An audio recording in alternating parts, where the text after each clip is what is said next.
Thank you. Thank you. The meeting's called to order at 4 p.m. First, we'll start with the approval of minutes. Please call the row. Commissioner Lopez, Here. Commissioner Ramirez, Here. Commissioner Gudino. Hold on one second. You need to make a Angela. motion. You're not here? Did you make a Is there a motion? motion on the? On what? Do you want to make a motion to approve them? You just went to roll call. Oh, I'm sorry. That's I okay. skipped it. I thought okay. Can we do roll call first? Do the motion? I make a motion to approve the minutes. And I second. Any comments? Or all in favor? Aye. Aye. Aye. Aye. Sorry. Okay, where were we? Call. Roll call. Roll call. Continue my roll. Okay, Commissioner Gudino, Aye. and Commissioner Diaz, Present. and Commissioner Chair Carey. Almost here. Okay. Good Lord. Okay. Next, we have public comment. Do we have any slips for public comment? We received a written comment provided in your packet from Ms. Scott Eisner. And we also have a Lori. Lori Tamora to speak from the podium. That'll be under the item, though. I was going to ask if that was Yeah. going to be. Okay. So when we Okay. get to item Six. 6B, I mean 6A, All right. Can you hold off? Okay. Is he present? Yeah. Is he? Or no, he's not. He sent it to us. Okay. Is Eisner here? No, it's just a written comment. Just a Okay. written comment. So we'll have to read it and take it under consideration. It's adorable. So let's move on to our presentation. We're going to thank our Commissioner Diaz. That's you. Yeah. And we are sad that you're leaving. All of us are. And your energy and your positivity has just been really wonderful for the commission. And you Thank you. will be missed. Thank you. I appreciate that. Is there anyone else that wants to say a couple words? Well, señorita, I know you since you were little, since you were a baby. I know your whole entire family, so it was a pleasure to see you here. It was a pleasure being next to you, and I am so excited for you and your new journey Thank over you. there in Bakersfield. I wish you the best Thank you. and a lot of blessings to you. I appreciate it. And oh my God, I'm gonna miss you. Thank you. Likewise, I'm going to miss you. I enjoyed working alongside of you, with you, and so I'm excited for you and your new journey in Bakersfield with your dog. Thank you. I appreciate it. Oh, yeah, likewise over here. I know I've been here the shortest, but, you know, during the time that I've gotten to serve here with you, it's been a pleasure. Thank you. I appreciate it. So just can I give a little quick update? So it is definitely my last Recreation and Parks Commission meeting, but I decided to step down from work. And I bought a beautiful little bungalow in Bakersfield. She was born in 1939. wow. So she keeps me very busy. But I am decided to go back to school full time. So I'm about 20 units from my bachelor's, and I will be going straight into a master's program. I will be melting there for about 2 years, and then I will swiftly come back and hopefully just be on board with the community again. So it's been a privilege. I see the hard work that everyone does here, so just I want to say thank you. It's been a privilege. Thank you, Commissioner. We have a little gift for you, I so you love can that. add it to your bungalow. Aw, thank you. Hopefully it'll make it feel a little homey. Yes, she needs a lot of So, lot thank of you. love. Thank you.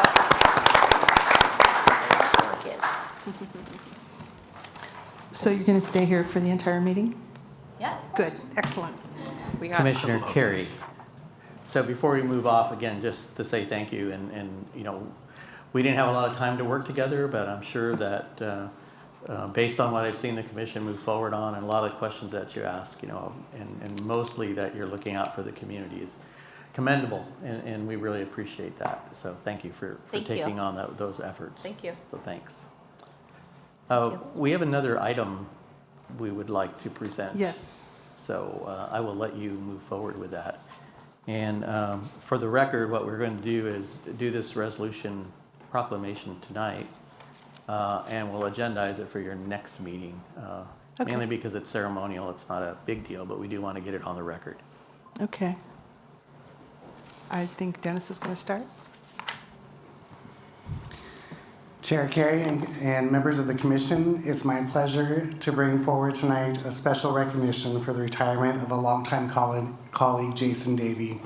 He's been a valued member of our team for over 20 years. Wow. Jason was originally hired by Alex, and I've had the privilege to work with him over these last 18 years. Over the course of his career, Jason has made an incredible impact, supervising a wide variety of recreation programs and serving for many years as a steady and inspiring leader at the Abel Maldonado Community Youth Center. He has also helped establish the Santa Maria Police Activities League and has been an active member of the Santa Maria Kiwanis Club, further extending his commitment to service in the community. Jason's career has been marked by strong leadership, deep dedication, and a legacy in Santa Maria. It's only fitting that we honor his contribution today. I respectfully request that the Chair Carey read the proclamation in recognition of Jason Davey's retirement and outstanding service to the city of Santa Maria. Thank you. Whereas Jason Davey has dedicated over 2 decades of distinguished service to the City of Santa Maria Recreation and Parks Department, enhancing the quality of life for thousands of community members through his leadership, innovation, and unwavering commitment. And whereas during his tenure, Jason has supervised a wide array of recreational programs and initiatives, making meaningful contributions across multiple areas of service, but most notably through his long-standing leadership at the Abel Maldonado Community Youth Center. And whereas Jason Davey was instrumental in launching many programs, including the Santa Maria Police Activities League, a program that positively influenced the lives of local youth by promoting respect, responsibility, and community engagement through recreation and membership. And whereas Jason has extended his spirit of service beyond his professional role through active involvement with the Kiwanis Club, further demonstrating his commitment to building a stronger and more connected Santa Maria. And whereas Jason is known for his approachable leadership, creativity, and sense of humor, and has served as a mentor and role model to countless staff, volunteers, and young people over the years. Now, therefore, let it be proclaimed that the City of Santa Maria Recreation and Parks Commission does hereby recognize and honor Jason Davey on the occasion of his retirement,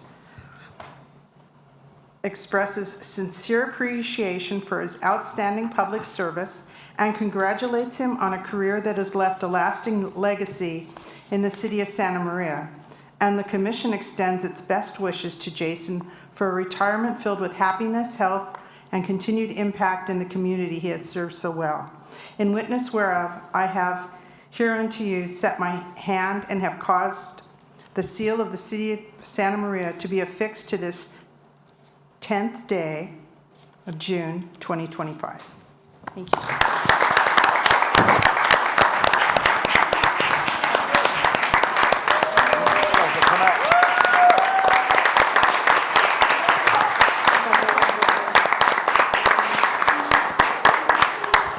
You have to come up now, Jason.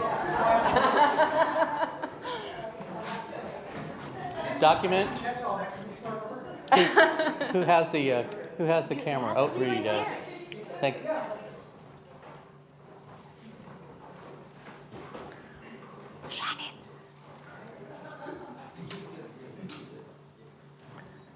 Yeah, make sure you show Rudy he doesn't have his Kiwanis pin on.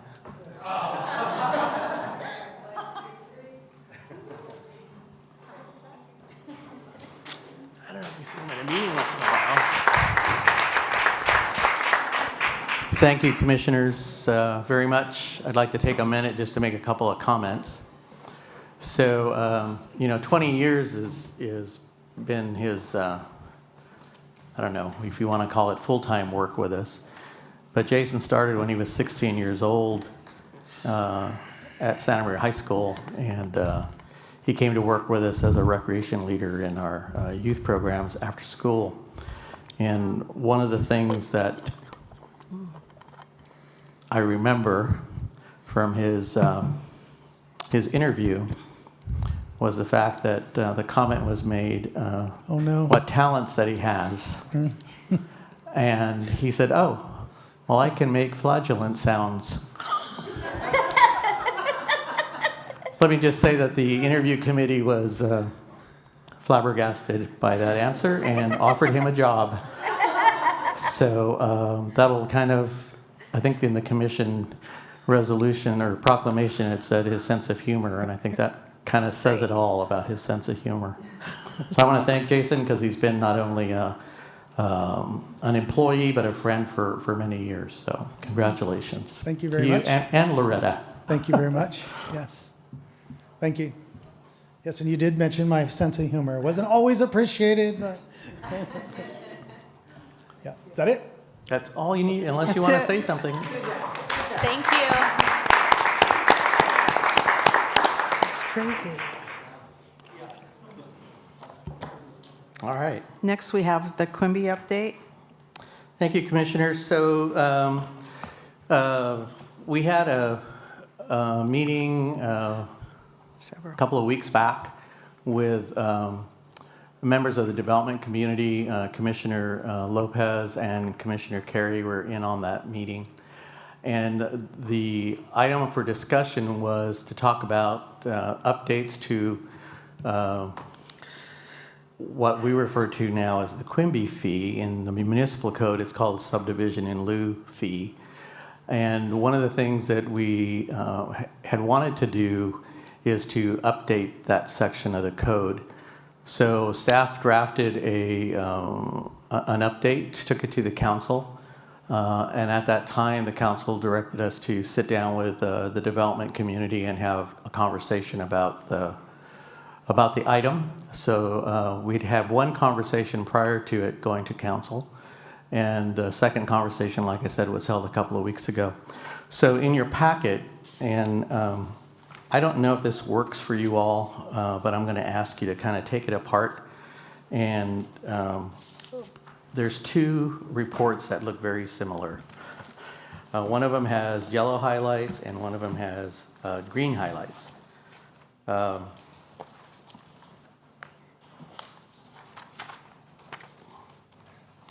see here. Or maybe they're not. What page does it start Maybe they're on? both all in You'll pages. see the Okay. yellow. You'll see it. So, Thank you. See the green, okay. and there's the yellow. Ah. Yeah, this, yes. So what this falls under is section 11 -905 of the municipal code. And what that is dedication of parkland. Let me get to that section here. So there really are some. Why is this up here? The proposal was to try to get it updated as much as possible to reflect the new state laws, and then also to kind of address it to the now 2020s versus the 1990s when it was originally, prepared. So one of the things that I'd like to do is kind of just go through it and give you the briefing that I had with the developers and with the two commissioners that attended. And then kind of talk about it. And then Lori Tamura is here from Urban Planning Concepts. And I know she's turned in a slip, and maybe she can talk a little bit about the developer's point of view on these things. So one of the things, if you go to page, it's listed as page 13 of 31, but it's actually page 2 of the ordinance. And I guess I should start on page 1. So the biggest change on here is changing it from the subdivision in lieu fee to be called the Quimby Park fee. The Quimby Park fee is the more common way the fee is referred to in other cities. In our city, they chose to use the subdivision in lieu fee, which is an accurate title, but it's still kind of confusing. So we thought that just calling it the Quimby fee made the most sense. Back to that page 2, so one of the provisions in the code as it was written today is that this fee is collected at the earliest time allowed by law. One of the things that we had talked about from staff perspective in the original proposal was to make it due at the issuance of building permits. We talked with the development community. They said, hey, that puts us in a tough spot because we have to potentially borrow that money to pay the fee up front. Would you consider delaying the fee until the certificate of occupancy? That's when the building department says people can move in. And by that time, if it's a house, it's been purchased. If it's an apartment, it's available for rent, whatever it happens to be. I proposed that we change the building permit to certificate of occupancy. When I ran that through the city attorney's office, their comment was that they did not want to tie the ordinance mechanics up by specifying a particular time, and that their recommendation was that it remain at the earliest time allowed by law. That gives flexibility to the staff to make a decision based on the project. If it's a project that's a small project, maybe building permit is appropriate. If it's a big project, with many other units being built, then maybe it would be more appropriate to delay the collection until the certificate of occupancy. Our original purpose was trying to get the timing so that the fees are collected along the way, so that when a project is done, we actually already have the money necessary if we're either buying land for a park, or we're building a park, or we're making improvements to a park, that the money is there. I don't have a problem with that, and to leaving it as is worded to say the earliest time allowed by law. And again, it does provide flexibility for the developers to come in and propose how they would like to do that. And I think we realize that right now, for any development project, it's difficult to raise the capital to move projects forward. So this would allow us to kind of take into consideration the economy, what's happening in the economy right now. So maybe it helps the developer be able to move forward with the project, and we get our fee just a little bit later on in the process. So that's the first item.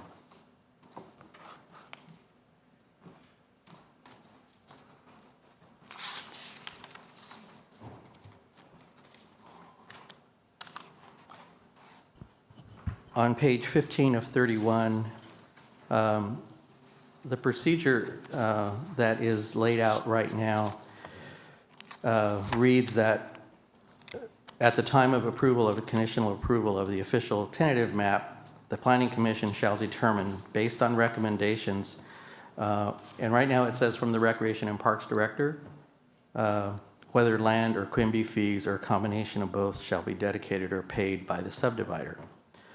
So the unique thing about this is that if a development has land set aside for a park, we can give them credit against the fee so that they don't have to pay the fee or the fee in its entirety if they dedicate a portion of a parcel of land for a park.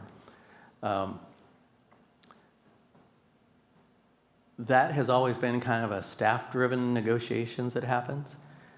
In my proposal here, the recommendation would actually be coming from you all as the commission.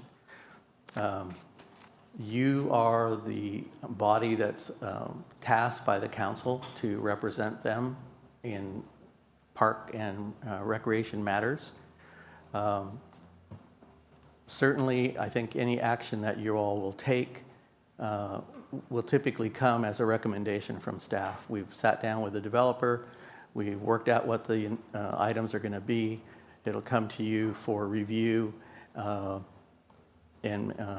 approval, basically, and then it would go on to the onto the Planning Commission for their follow-through. So that's a little bit different. The concern from the developers was that they didn't want to have another obstacle in schedule, because obviously time is money for their project. And, you meet monthly, so typically a delay, wouldn't be more than maybe a week or so, maybe a couple of weeks before they get into the schedule. So that's another change, that it would be coming from you. And then number 2 says, by information provided by the Director of Recreation and Parks, so that you're still basically getting a staff report on the recommendation. You're making the referral on the Planning Commission. Very similar to what you're doing now as the Landmark Committee. The items come to you, you review them, and then you send them on to Planning Commission. On page 16 of 31, again, there was a note there of when the fee is payable, and we again noted that it's at the earliest time allowed by law.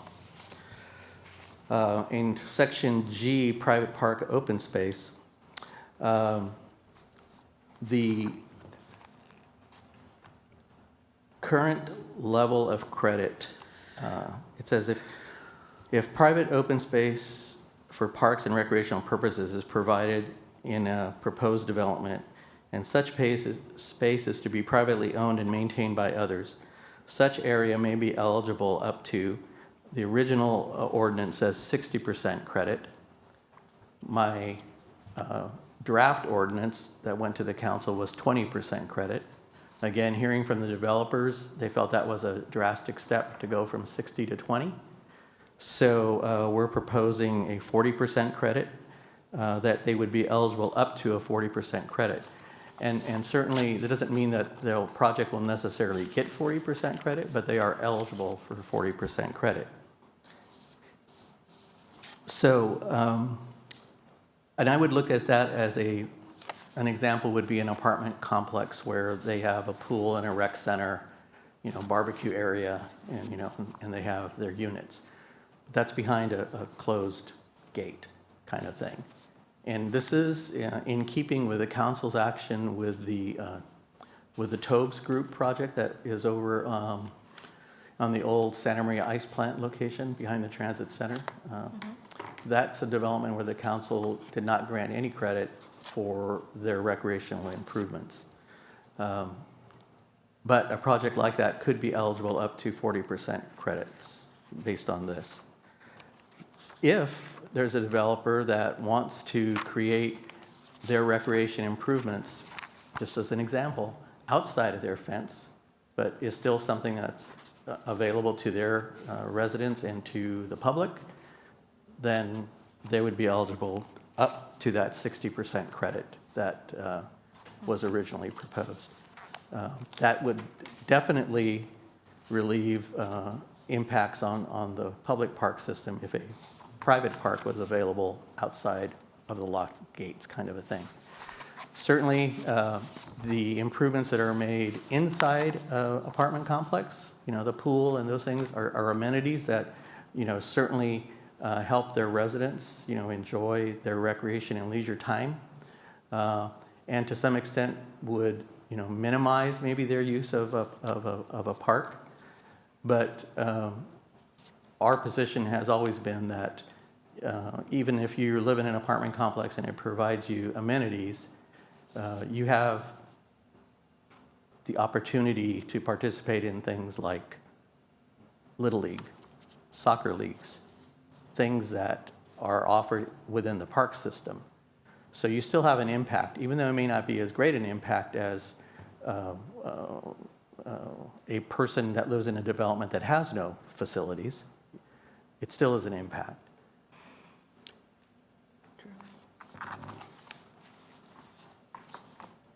And then item C, item 1C. The only clarity there is there was this item says that the proposed private open space is reasonably adaptable for a park and recreational purposes as determined by the Director of Recreation and Parks. And the area of the private open space is not required by any zoning or building provisions of the municipal code. So the code does have provisions where if a home is being built, it has certain setbacks that it has to have from the neighbors, from the curb and gutter, from the street sidewalk area, and from the backyard fences. So those could not be calculated in as open space. And that's really all that is saying, that if it's required by the code somewhere else, then those spaces aren't calculated into our calculation for open space. Is that, any questions on that? On page 17, this would be E3. Again, if credit is received under this section, further credit may be given under section 11-9, but in no case shall the total credit be given under section 11-9 and exceed 40%. It basically is setting that 40% threshold across all the potential fee areas.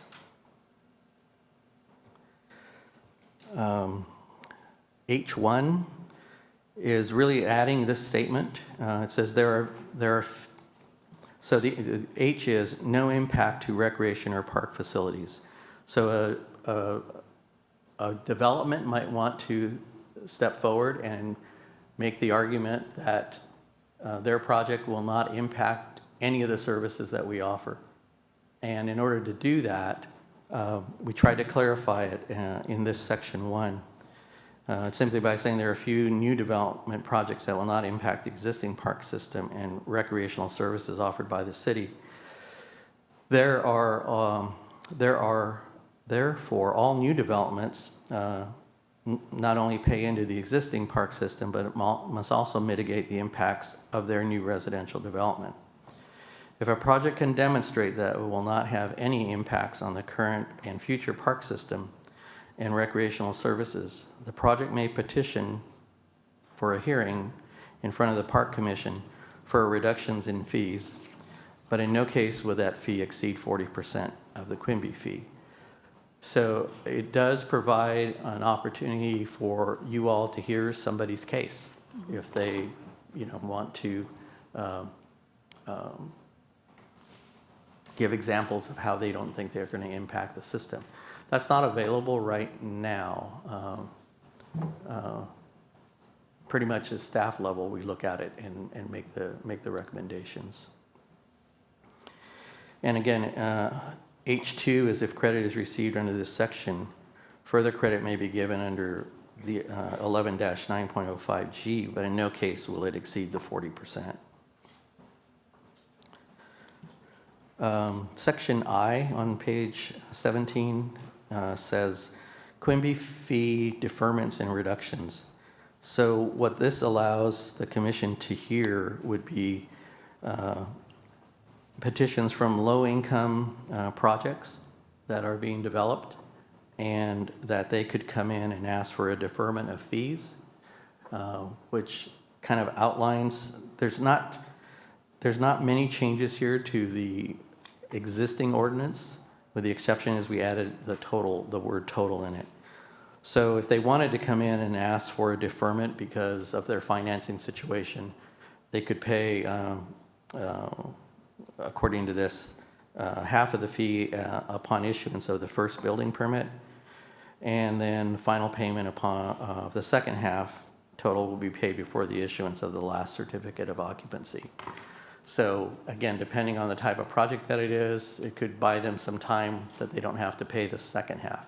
If it's a big project, it could have a big impact. If it's a smaller project, it's really kind of up to them. The last time this was used was for the Vandenberg Inn conversion. That converted it from a hotel to senior living facility. And we did grant them some credits for their project based on the improvements that they had at that time. Swimming pool, recreation rooms, community garden, those kinds of things that they put in. And that was several years ago. Wow. That's the last project that I remember getting a deferment. And I'm sorry, I'm going to correct myself. I believe the other project was the no, not Lazy Days. Acres. Lazy Acres? It's the one, it's the project that is still there.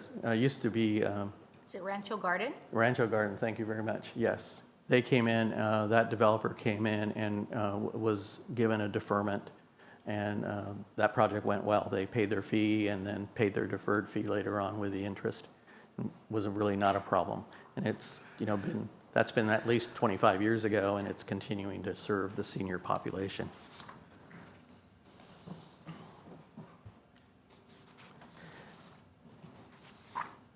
So one of the things that we did propose to remove from the ordinance there was in this same section,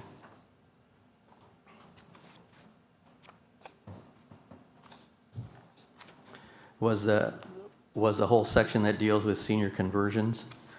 So as I mentioned, senior conversions were eligible for coming in, and they were able to waive up the city council was able to waive up to 100% of the fee. With the Vandenberg Inn example, they did not waive 100% of the fee, but they did waive a significant portion of it. In this proposal, we're saying that that entire section would just come out, and then they could apply for credits under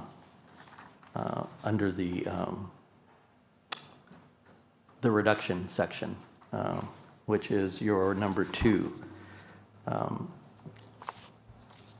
The change here would be that currently the ordinance reads that the council finds a project would be built and operated for senior citizens. The council may, by resolution, approve a credit to a maximum of 60% of the total subdivision in lieu fee. So what we're proposing is, again, that this item come to you as the commissioners, and that you would review the project and make your recommendation to City Council, and that the project that provides recreational amenities that are approved by you would recommend a maximum credit of up to 50% of the fee. Again, we have projects like Vandenberg. There's seniors there. Those seniors, come to the senior center and have lunch. They're participating in senior programming. They come to the pool and take the fitness classes. So it just didn't make too much sense to go for 100% credit, but certainly 50% credit would provide some relief for the builder on these conversion projects. But still would provide some fees to help us fund our needs in developing facilities.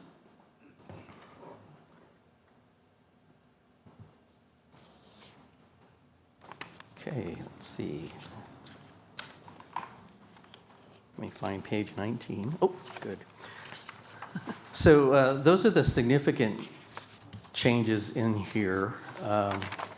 If we go to the green section, like I said, this is the code the way that it is now. You'll kind of go through there, some minor changes, talk about like census. So the way the fee is calculated by state law is that in order for the fee to be calculated, we have to look at the latest census that's available. Right now, the ordinance has a federal census, but there are better numbers because those would be, at some point, could be as many as 9 years old. So the verbiage change there was simply to use the word census. And typically what the city uses, like when it changes the signs when you come into the city, is the State Department of Finance and their estimate. And that would be considered the census.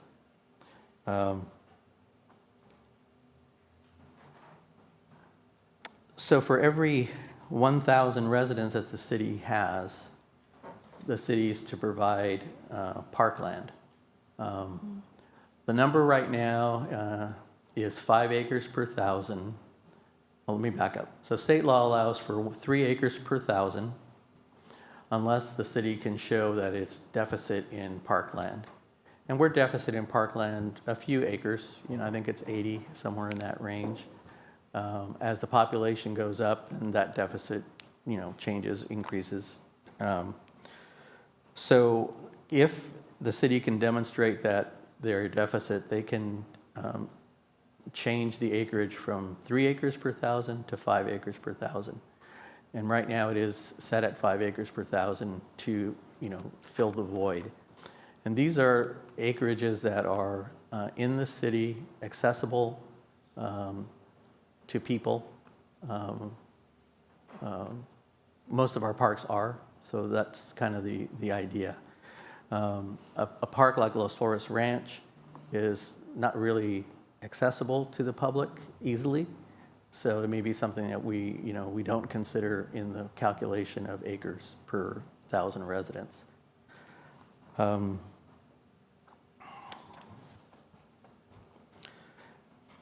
On page 22, again, we're just changing the name from in lieu fee to Quimby.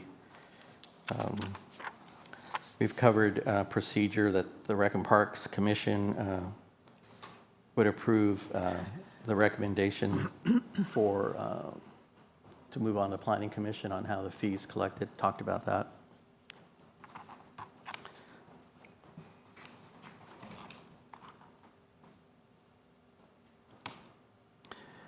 And on page 23, under parenthetical number 5, this is the way the code is written right now, and I had never truly noticed this part, but it says where subdivision and lieu fees are required, they are due and payable to the city at time of building permit issuance.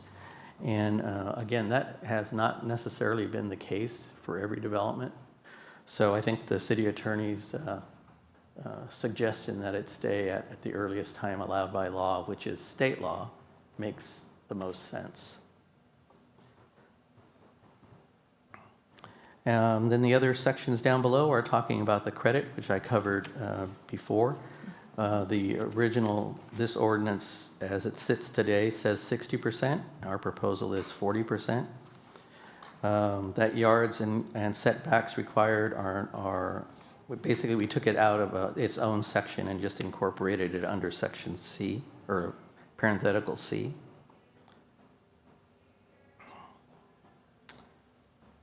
And the proposed private open space says is reasonably adapted for park and recreation purposes, which is pretty much what we left in the ordinance. On page 24, we talk about striking one section that has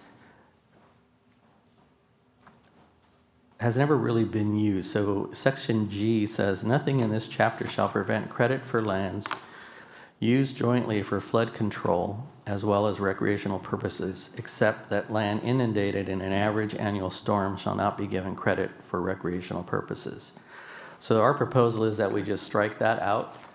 That when a project comes forward, and if it happens to include a retention basin as part of a project, we can consider that for credit if the project is designed in such a way that we can use it as, even when it does rain. In this case, it says, except the land inundated in an average storm. So let me give you an example. Rodenberger Park. Rodenberger Park is designed in basically 3 levels. The first level is street level, and then you drop down to where our improvements are: picnic table, barbecue pit, playground, fitness equipment, and that's at 1 level. Then we drop down another level to where our ball fields are located. Mm-hmm. And that level is the level that typically will take most of the storm water that we get. So that the playground, the exercise equipment, barbecue pit area is only going to get inundated when there's an extreme event. Mm-hmm. And to me, that's worth credit to the builders, developers, that they should get some level of credit for that kind of a design. In that case, they worked with us to design it so that it met our requirement, and they were granted some credit for that land and for the improvements that were made. So in this case, it's just striking out that section, and again, it would be something that would come to the commission and say, yeah, this looks good, we can live with this. Number 2 is kind of an anomaly that popped up during the project that's going on right now at Santa Maria Drive-In. So that project is a sweat equity project where the individuals will be chosen by, I forget the name of the group, the housing group, and they'll be contributing their time to help build their house and help other people build their houses in that development. And then that helps them with their equity towards buying their home. One of the things that came up is that there's no public park in that area. And so we worked with the builders and had the discussion about dedicating a small parcel within the development for a park. They were very resistant to that. There is a retention basin right up in the front of the project that they're proposing to provide a walking trail around the basin. We didn't really feel that was really eligible for credit. It didn't really make a lot of sense to have that one particular improvement. However, this section of the code does allow for up to 60% credit for 1,500 feet of space provided as recreation facilities. So their argument was, well, the walking trail is a recreation amenity that our residents can use, so we should be eligible for credit because it's more than 1,500 square feet. So in this proposal, we're asking that we go ahead and strike that it doesn't really meet the needs at 1,500 square feet. You know, maybe it did back when in the 90s when this was written, but it doesn't make any sense today. And again, a project like this, if they wanted to bring a basin forward to you to consider and design it in such a way that it can be usable by their residents, you know, yeah, it could be eligible for credit under other terms of this document. So that is kind of why that area is stricken. Section 4, again, is just changing the 60% to 40%. And Section H, the other credit, no impact on recreation facilities. So number 1 here, H1 says, if an applicant for a proposed residential development can meet the needs tests, providing that the residences will not impact a typical neighborhood recreation and park facilities, the development may be eligible for up to 60% credit. Again, we're recommending that we strike that because there is no test. I've looked high and low everywhere I can, talked to people in the past. There is no test.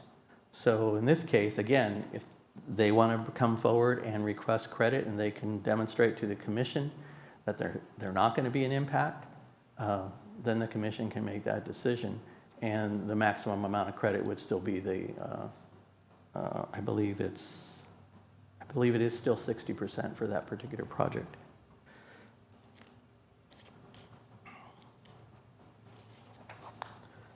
And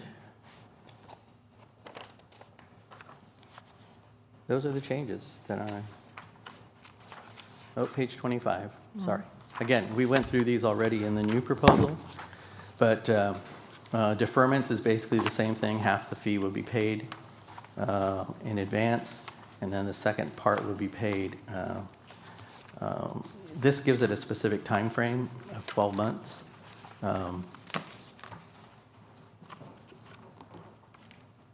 And that it kind of lays out the terms for interest, which is still in our proposal. And then reductions, again, that it's not the city council, that it would come to you for a recommendation to the council. And then, the council, you would have your ability to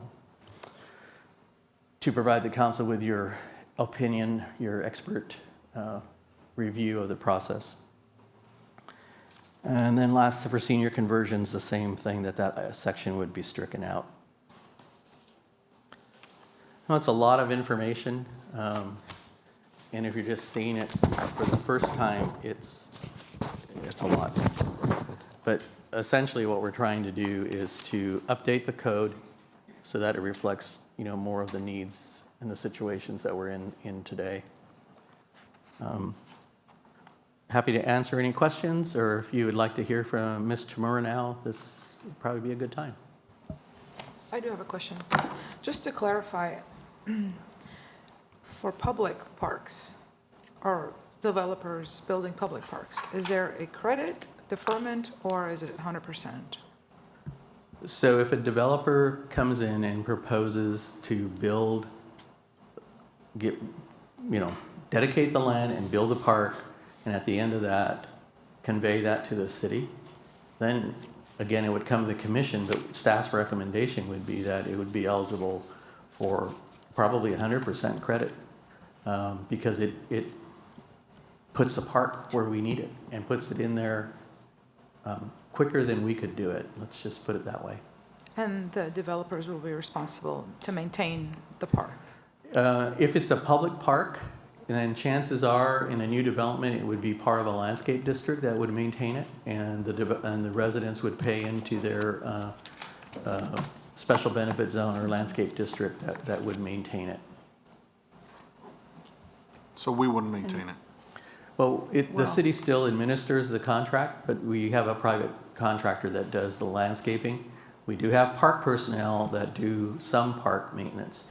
It really would depend on what our staff levels are, what our ability is to provide the maintenance ourselves, or to go out to contract for it.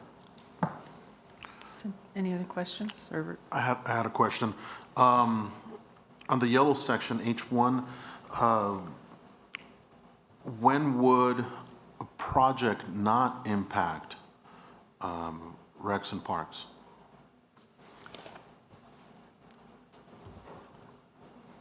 I guess that's a matter of opinion. I think that, conceivably, an apartment project, I don't know. I mean, it really would be up to the advocate for that particular project to bring it forward and kind of show us. I don't know, maybe if it was an apartment project where they provide all the amenities, it was, super amenity kind of a place, there's no reason for you to leave the property. That argument could be made. But again, it would be up to you all to consider that argument. Okay. Thank you. okay. Can we have Ms. Tamura?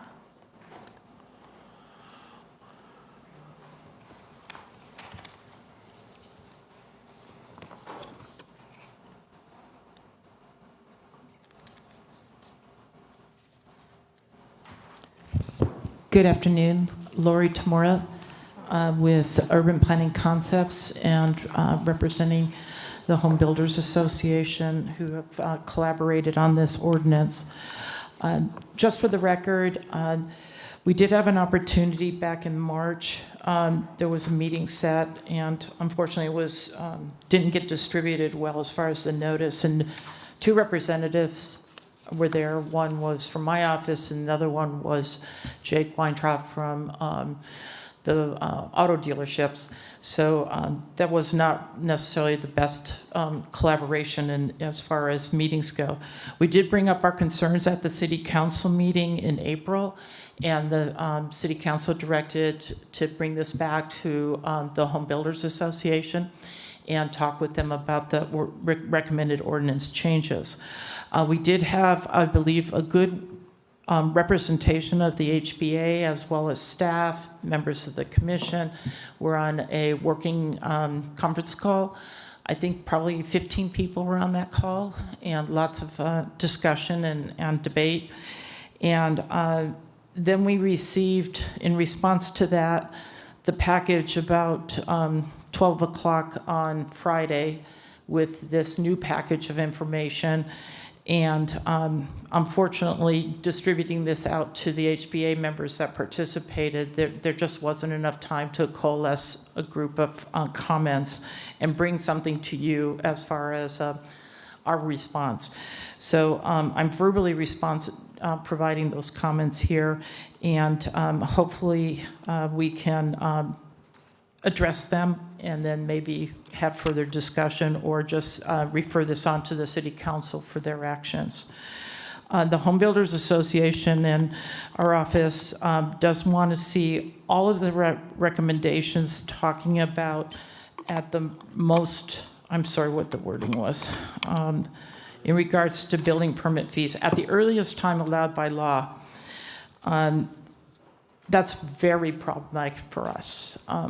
There are cities that have the fees paid at MAP recordation, which is very early in the process, and it is allowed by state law. The City of Santa Maria's policy on most of their developer fees is at occupancy. And we think this is a developer fee, and it should be similar to the same fees that are paid for the mitigations. And there's also provisions for school districts to pay at occupancy. So that's a big deal, because any earlier than that, the developer is financing that money to pay to the city, and that carries back over to the actual purchaser of the home. So it's not helping the housing prices. And so we're asking that all reference to paying the fees are clearly stated at occupancy. And we'll make that same request at the City Council. Trying to follow all the numbers that were changed, I am going to refer to page 5 of the ordinance itself. And that is,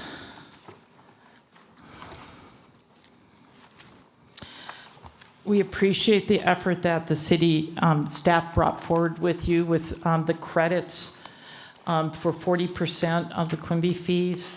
Again, that's a compromise, because initially it was 60, staff was proposing 20, come back with 40. The home builders have not seen this and responded to me, but I think we're heading in the right direction.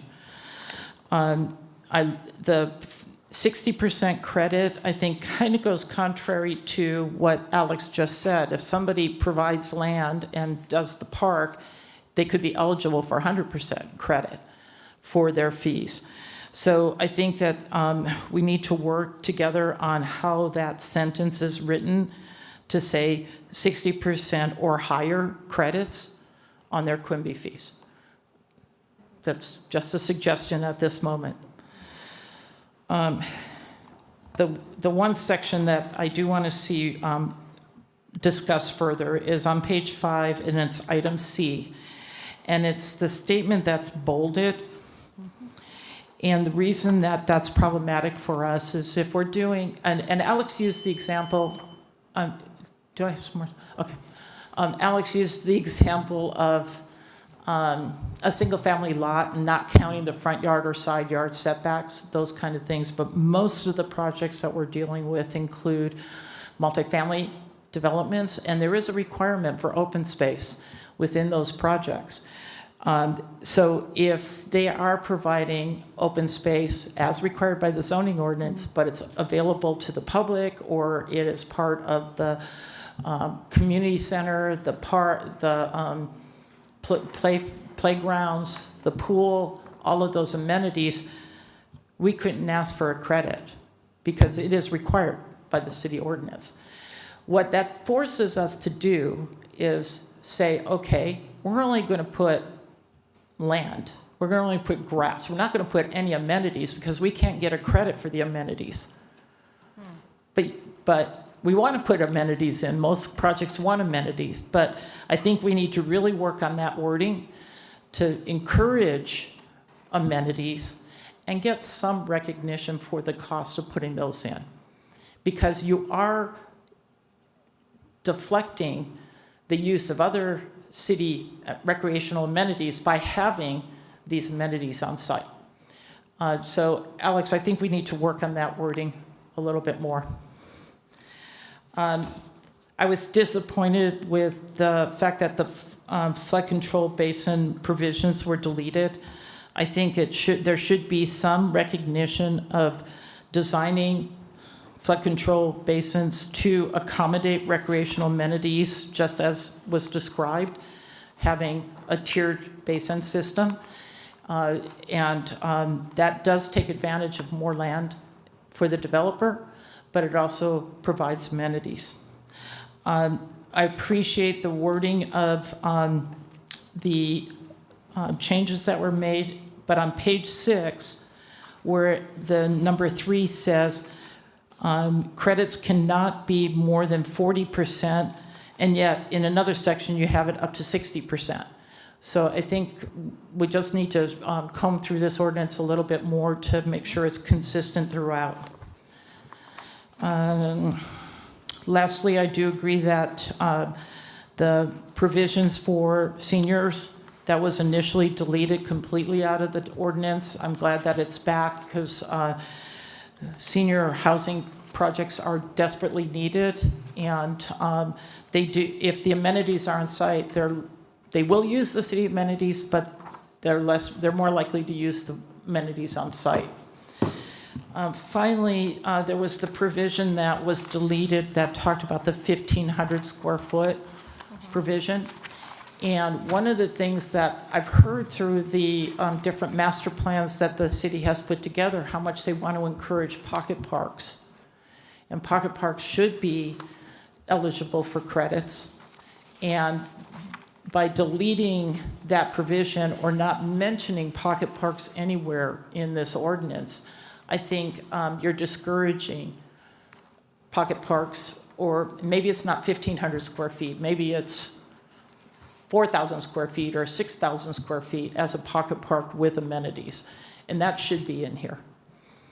I understand that Alex is proposing to take this to the August 5th City Council meeting. I'm hoping that maybe we could work with Alex over the next month and bring it back to you as an agreed upon ordinance with all of the nuances that I just talked about, and have a clean version before it goes to the City Council, and that's supported by the Home Builders Association and other people that build in this area. So thank you very much, and Alex, very much appreciate the evolution of this ordinance, and we want to make it a success. So thank you. Thanks, Lori. I'm available for any questions if anybody does. I do have a comment. I feel that the time frame that they gave you this information and to go over it was very minimal. I think you need more time to review it, because there was some information that you said that's not what it's saying. So I think it's just a misunderstanding. I did also get it on Friday night, and I did actually have the weekend to go over it. I do understand the changes that they're trying to do. I mean, the city right now, as we know, we're not doing so good on our fees and money that coming in and money that is expended. So we do need to work on this a little bit better, I feel. But at the same time, I do understand what they said with what is going to get removed, like the senior conversion, and it says about waiving up to 100%. That's going to be stricken out. I mean, and coming back to with the 50%. I do agree on that. There has to be some sort of money coming back to the city because of the maintenance. And we do need more money to be able to maintain these parks and areas and open spaces. So I just feel that we need a little bit more time to work on this, and not a lot, because we do want to have the city council look at it in August.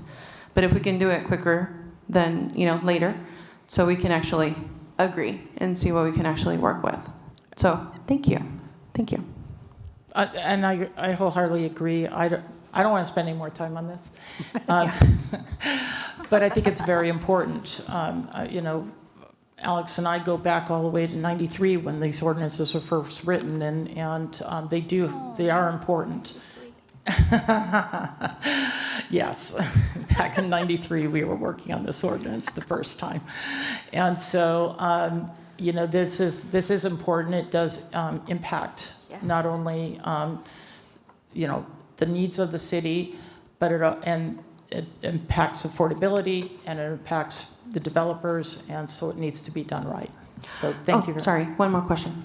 Regarding what other cities do compared to what we do. So you said that like the part where it says the earliest time allowed by law compared to other cities. There's other cities that actually require that fee paid when you submit for the permit? No, if I may respond, after a project goes through the public review process, the next step is completing all of the engineering and recordation for final maps. And some jurisdictions require that those fees be paid when the final map is recorded. And that's problematic. And so most jurisdictions have now evolved to where it's paid at either building permit or occupancy. Most of it paid at occupancy. And that's way at the end. That's right. That's Well, at the end. because it's the financing of the home, and that's when the loan is taken out for the buyer, and all of the other developer fees are paid at that time. I have a question. Do you mind? Go ahead. Did the city attorney, Mr. Posada, ask, or did you ask him why he suggested we leave the wording the earliest time allowed by law versus changing it? Is this because we can't change that part because of state law, or? No, it was really, again, he felt that sentence allowed for more flexibility as to when the fee could be collected. Obviously, the development community would like more certainty because, you know, you have to plan for that fee to be, as Lori was mentioning, you have to plan for that fee to be paid at some point in time.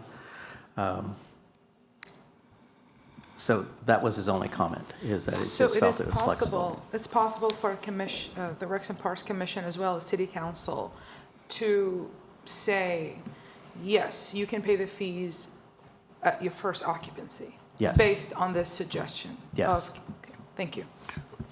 But they would have to come for each individual project in order to request that? The way it's written right now, I would probably say yes, but I believe what Commissioner Lopez is saying, that we revise it to just say it's due at occupancy. If that's the case, then it's in the ordinance, that's when it's due, that's when planning would collect that fee. And I only say that because we are collecting it at one point. I understand it's just a matter of timing, Right.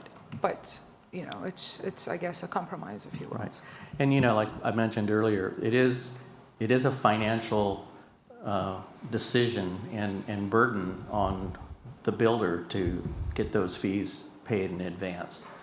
For the homeowner, certainly when they buy their house, you know, all the fees collected and the developer has paid are going to get rolled into that price of the sale of the residence.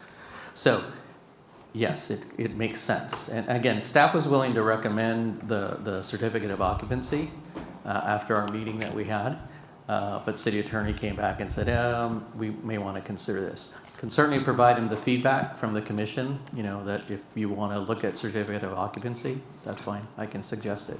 So it doesn't put any extra added burden on the city. It's just a matter of flexibility that recommendation was made. I think the only burden, if you want to call it that, would be that we would not receive funds to move forward on any park project in a development that we had to build until all the fees were paid. So that includes things like design, which typically takes, you know, a few months. Then we have to bid a project. So it just pushes a project later in the process. Doesn't necessarily prevent a project. Another question, Mr. Posada. Can you remind me again why staff recommends striking the flood control? Again, just because it's talking about a basin that is, I'll use Adam Field as the example. That's just a basin. And when it rains, regardless of the amount of rain that you get, it is going to get wet.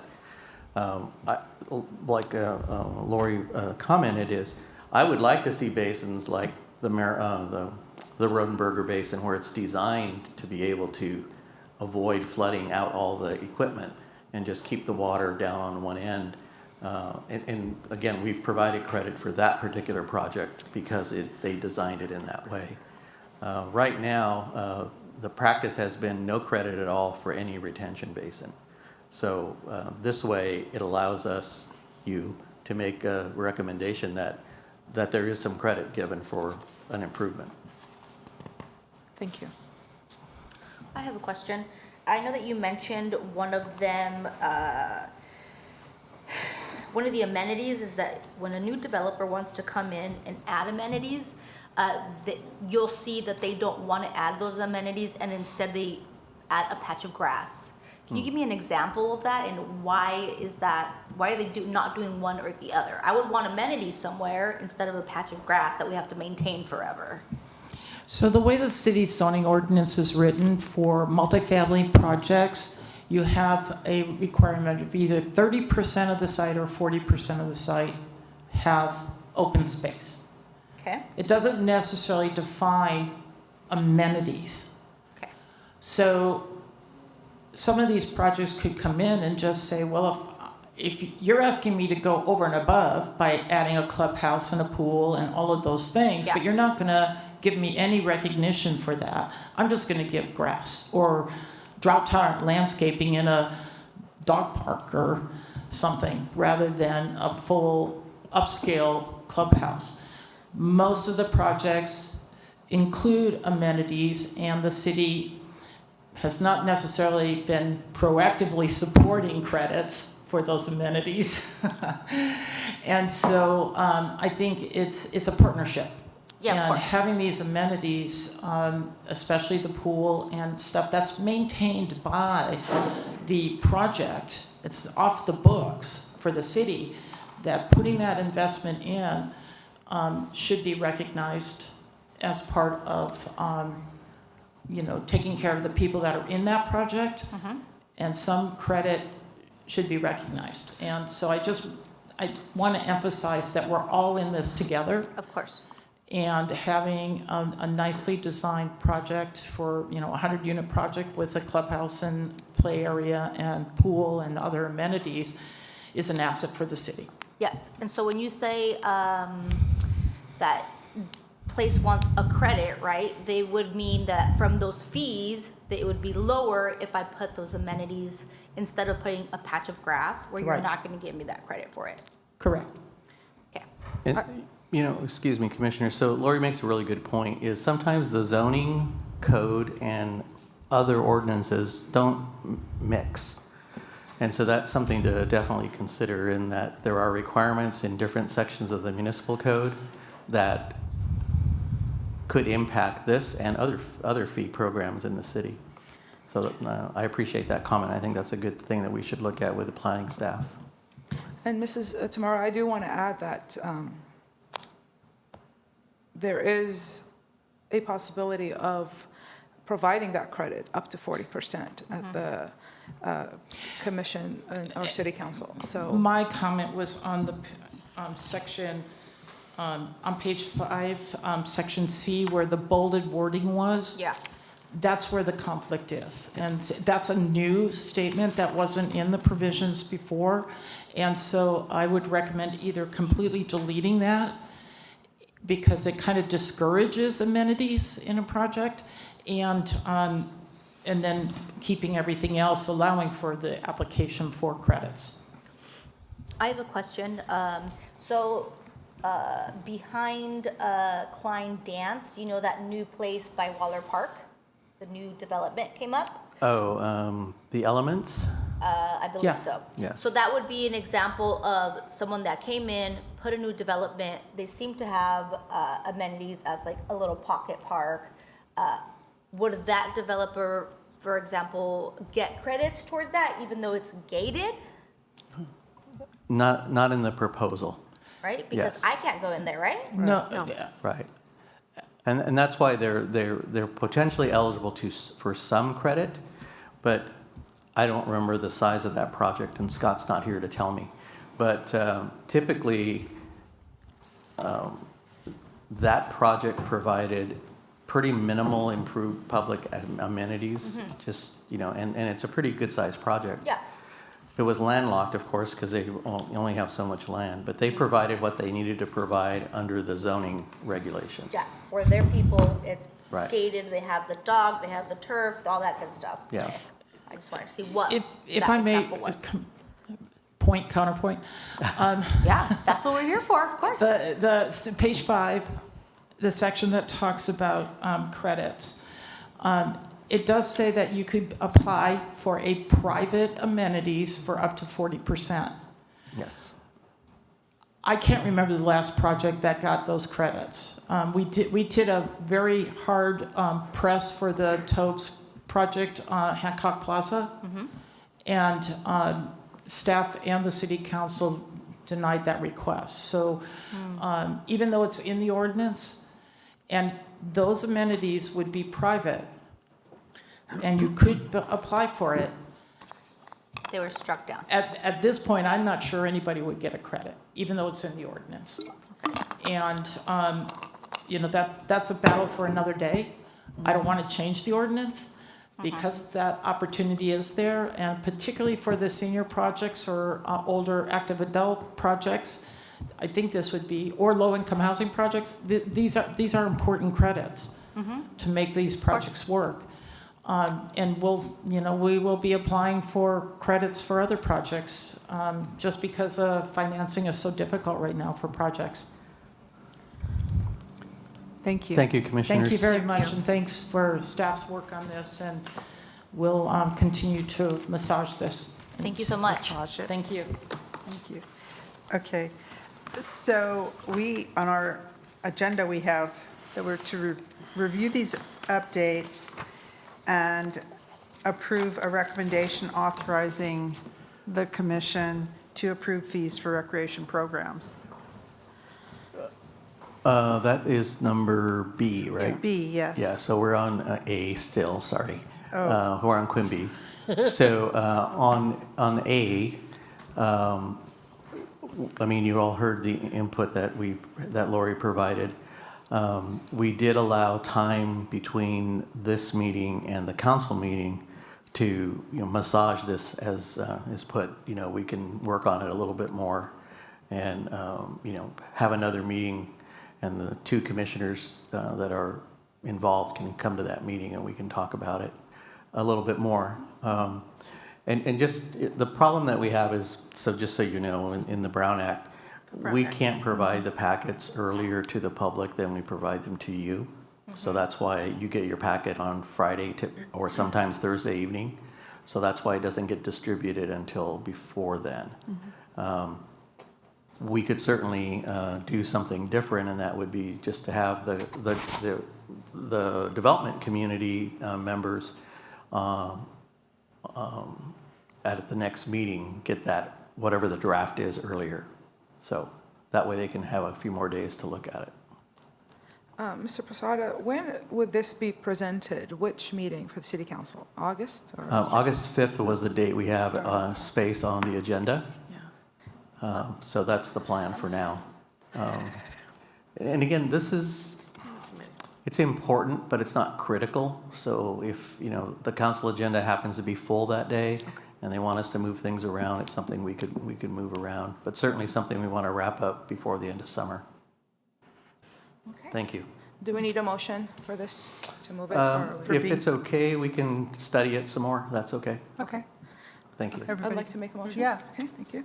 I'd like to make a motion to move the discussion items from today's Quimby fee to be accepted and ask staff to complete the draft ordinance for presentation to City Council. May I have a second? I would love to second. All in favor? Aye. Aye. Aye. Thank you, Madam Chair. Okay. Thank you, Laura. Thank you. Excellent. Okay. Now on to On Recreation to- and Park program fees. Another item. Where's that? Let me get to my packet here, sorry. That's what we're talking about.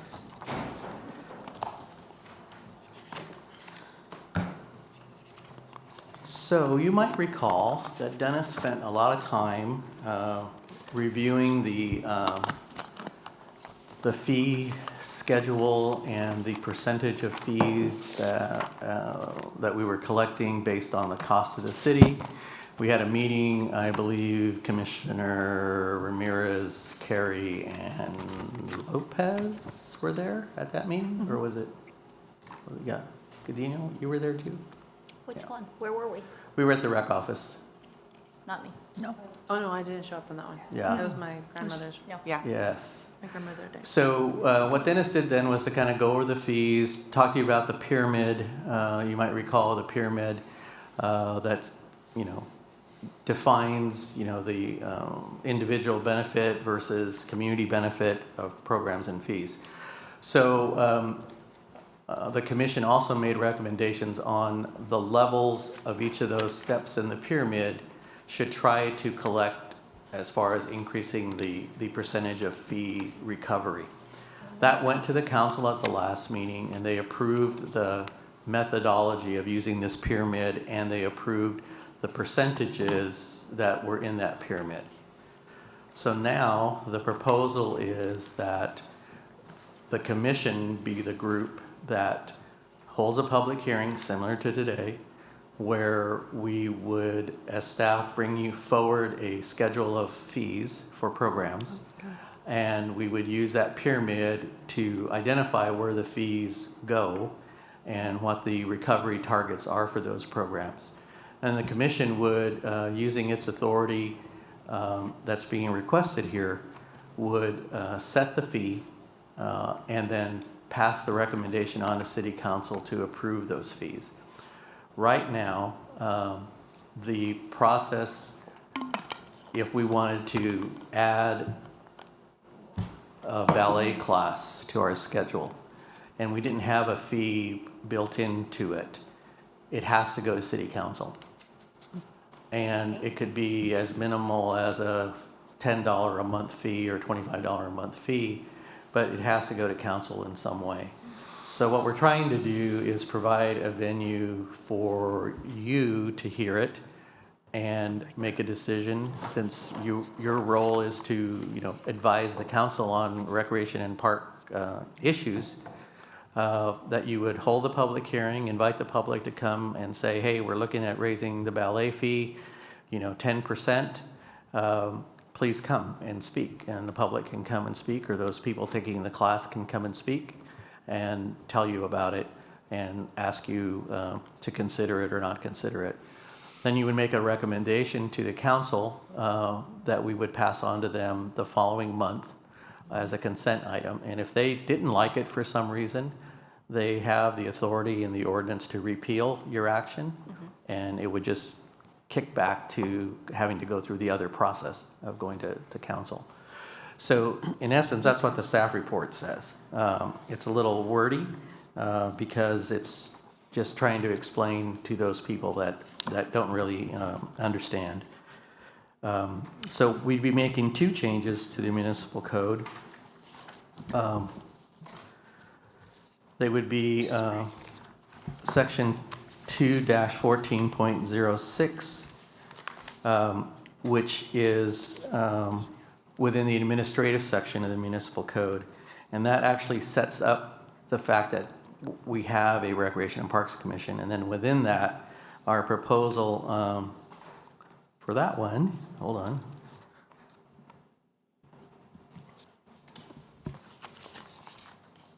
Our proposal for that one would be,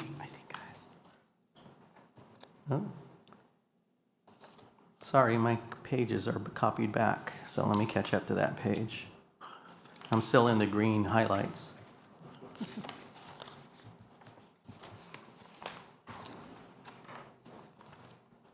Hold on.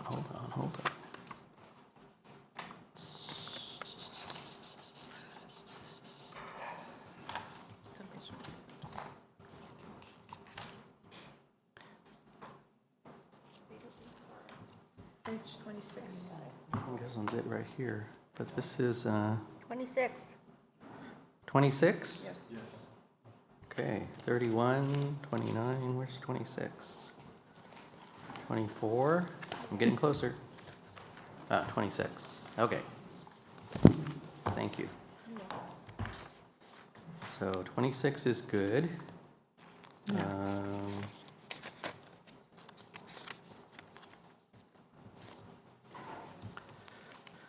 So the section 2-14.06, what it does is it sets the authority to have a Recreation and Parks Commission, and then it identifies what the commission does. And in this case, we would be revising that task to say that you would be able to hear fees and be able to make those recommendations. The second section of the code that has to be revised is section 10-1.02, which is basically the powers of the commission. What are your powers? And in that section, again, we would identify that not only do you get to set regulations for the use of parks, but you also get to have public hearings and set the fees for programs and services. And then that fee would is a recommendation from you to the council, and then the council would have the right to review it, approve it, or deny it. And that typically would just be done as on the consent calendar, unless a council member pulls it off and says, hey, I want to talk about this fee for the ballet class. And then that's what the staff would do at that point in time, would try to answer those questions to the council. So again, it's just kind of moving us again to an easier fee structure, trying to use the approved methodology that the council just approved, and now putting it into practice, and having you all be the people that hear. Okay. Happy to answer any questions. No questions. And if you look on page 30 and page 31, it kind of describes those edits to the code.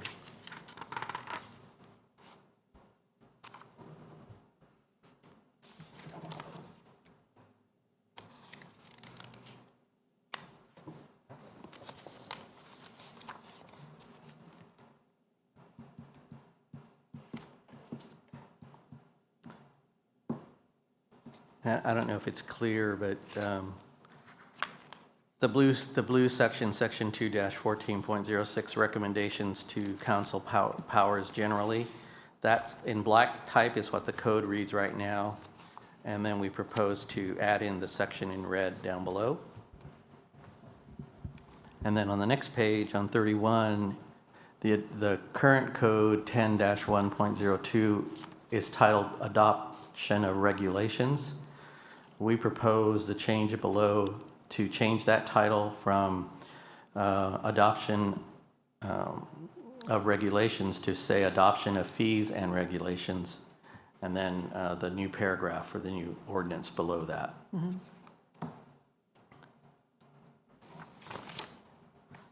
Alex, Yes. will we have another study session, if you will, before we have these public hearings?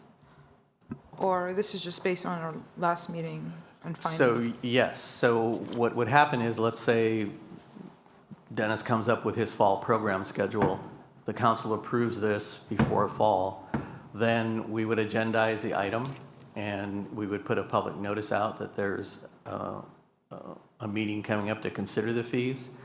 And then we would, only with two of you at a time, we would do a briefing to kind of bring you up to speed on what the fees are about. And then that night, you would also receive a report from staff on what the fees are, why they are, a breakdown of them, and then how they compare to the pyramid.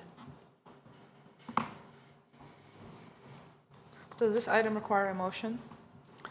At this time, just more of a nod that says, yeah, I can move this forward. Commission,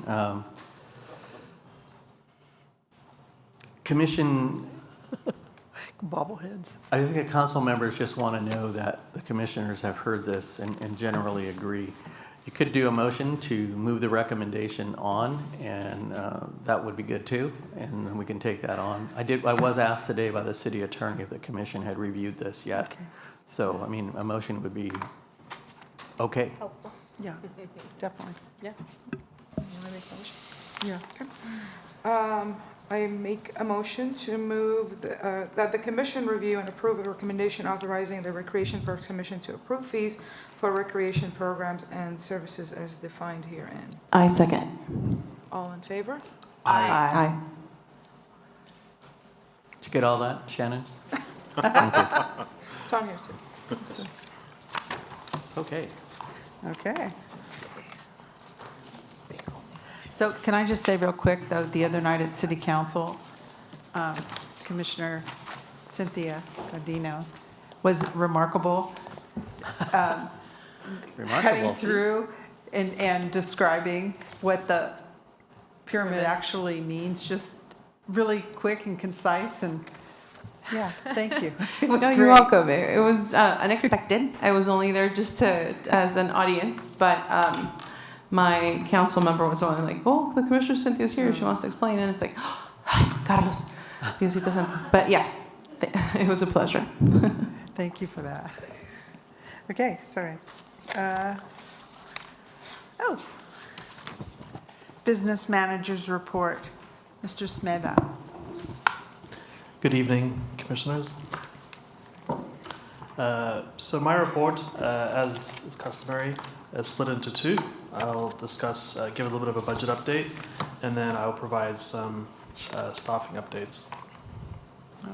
So last Tuesday, the City Council approved status quo budget for the most part for the next fiscal year.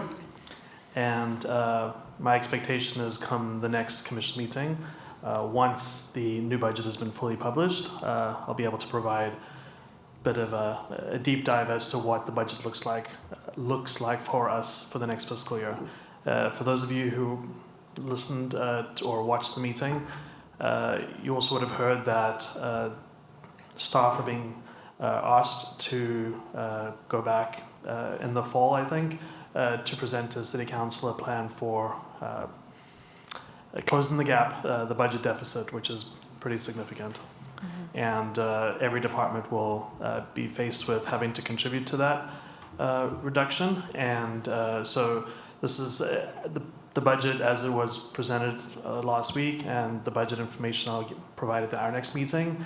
It's going to continue to evolve as we receive more direction as to what kind of reductions we're going to be asked to make over the next fiscal year. So for where we are at the end of May, we, in our general fund and our Measure U, collectively, little under $17 million is what's budgeted, and we're currently at about $14.5 million in expenditures with 1 month to go. The projection is that we'll stop at about 94% of expenditures with a little over 15% savings, for lack of a better phrase, which will come to between general fund and Measure U, which will come to about $1 million. That projection is as of the end of May. We have hired some summer staff over the last couple of weeks, so I suspect that'll be closer to just under $1 million in terms of savings, but still pretty significant. And it does contribute towards the direction we've received from the city manager to make reductions. A lot of our reductions are related to positions that we are holding open. You've seen this list before, and it hasn't been updated a whole lot because we haven't done a lot of hiring for our permanent full-time and part-time staff.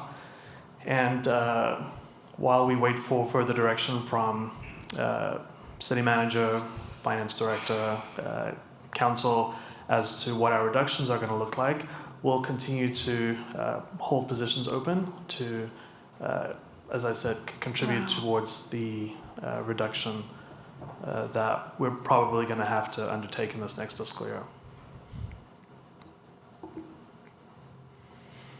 All right, moving on to staffing. So we haven't met in a couple of months, so over April and May, we hired 5 new employees. You can see them there, and they're very excited. They're happy faces to be working with us. They didn't attend the council meeting about budget. We also were able to promote 5 employees. One of them was promoted from a part-time laborer 3 to a maintenance worker, and then 4 of our lifeguards promoted to aquatic safety and education specialists, which essentially is going to your swim instructors. And then we did lose an employee over that time. My presentation next month will show a lot more than just 5 new hires, because just this last week, it's in June, so I didn't want to count it for this presentation. We, between last week and next week, we're going to have an additional 25 to 30 new employees, mostly summer hires, and that's typical for this time of the year, but you're going to have to wait until next month to learn more about that. As shared at our prior commission meeting, we have been doing the Employee of the Month. For the month of February, we recognized Amador Valenzuela, a part-time laborer 3, for outstanding above and beyond service. In terms of staff development, there's been a lot in the last 2 months. It's actually very exciting. I get to share just a small portion of the staff development that's gone on. In terms of our aquatics team, we had 5 who went through the certification program to become water safety instructors, essentially allowing them to provide swim lessons to at the swimming pools. We also had many of our aquatics and sports staff either get certified for the first time or recertified in adult and pediatric first aid, CPR, and AED.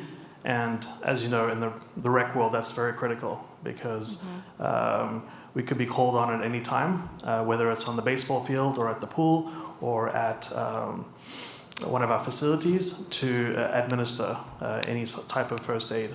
And it's not uncommon, actually, especially at the swimming pools for our lifeguards and other staff to be providing first aid for a cut toe or something similar. We also had park staff attend traffic safety control training, and so they're now certified traffic and flagger control operators. And this is actually very important for our group, because there are times when they are performing maintenance out in the field where they are going to be required to close a lane. And so being certified and having that adequate training allows them to follow the standards when it comes to providing that traffic control.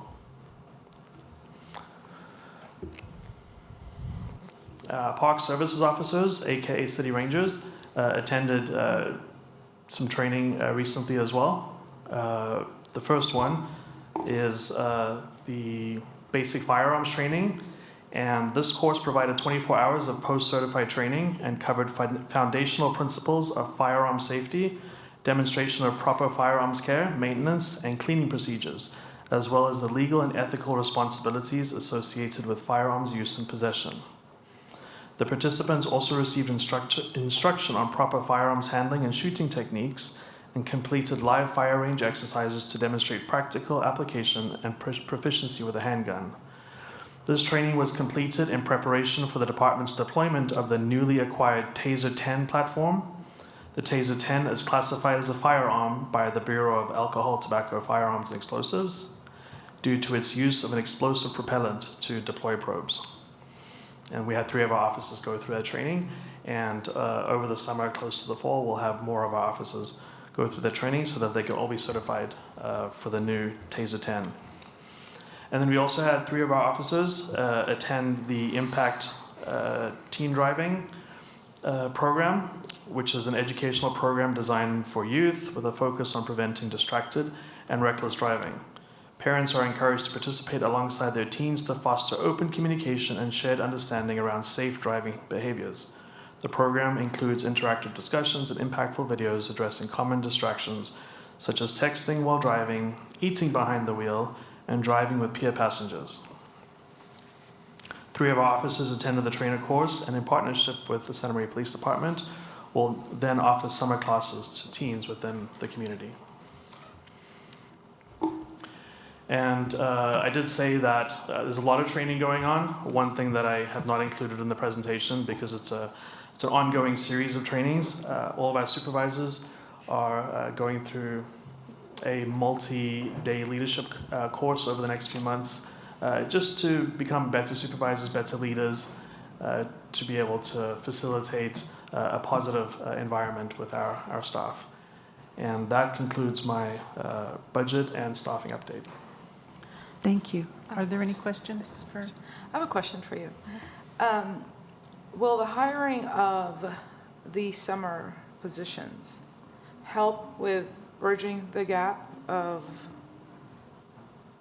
the saving, if you would, I guess reduction in the budget saving for the city, or would that not affect it at all?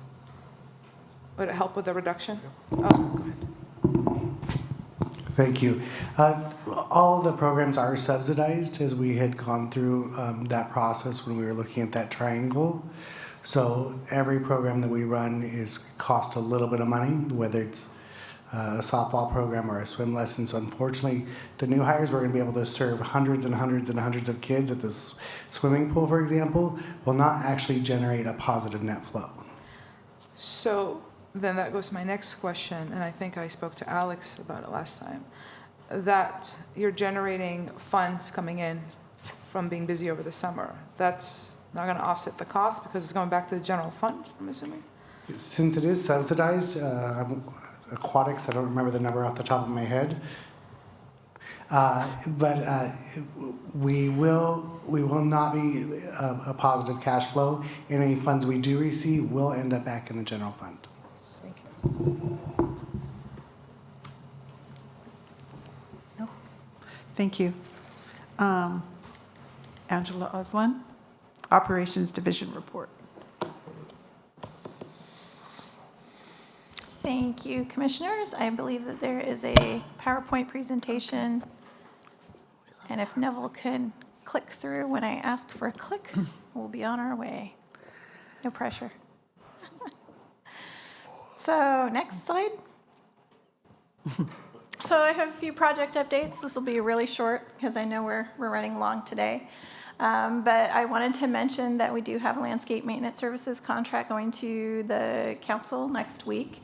And this is for our maintenance in all of our districts. So that's a very exciting contract because it does get us going for the next 3 years minimum, up to 6 years. And then we'll come back and evaluate a new contract after that time. The second thing that we're working on this week is the evaluation at Seamus Field. So that's something that's been a request. We did get a contract awarded for a consultant to come out. So I did meet with them last week, and their first day out will be on Friday to take a look at the project. My hope is that after we get some information back and they start to pull together a draft report, I'll sit down with the Capital Projects and Park Development Committee. So we merged those at a previous meeting.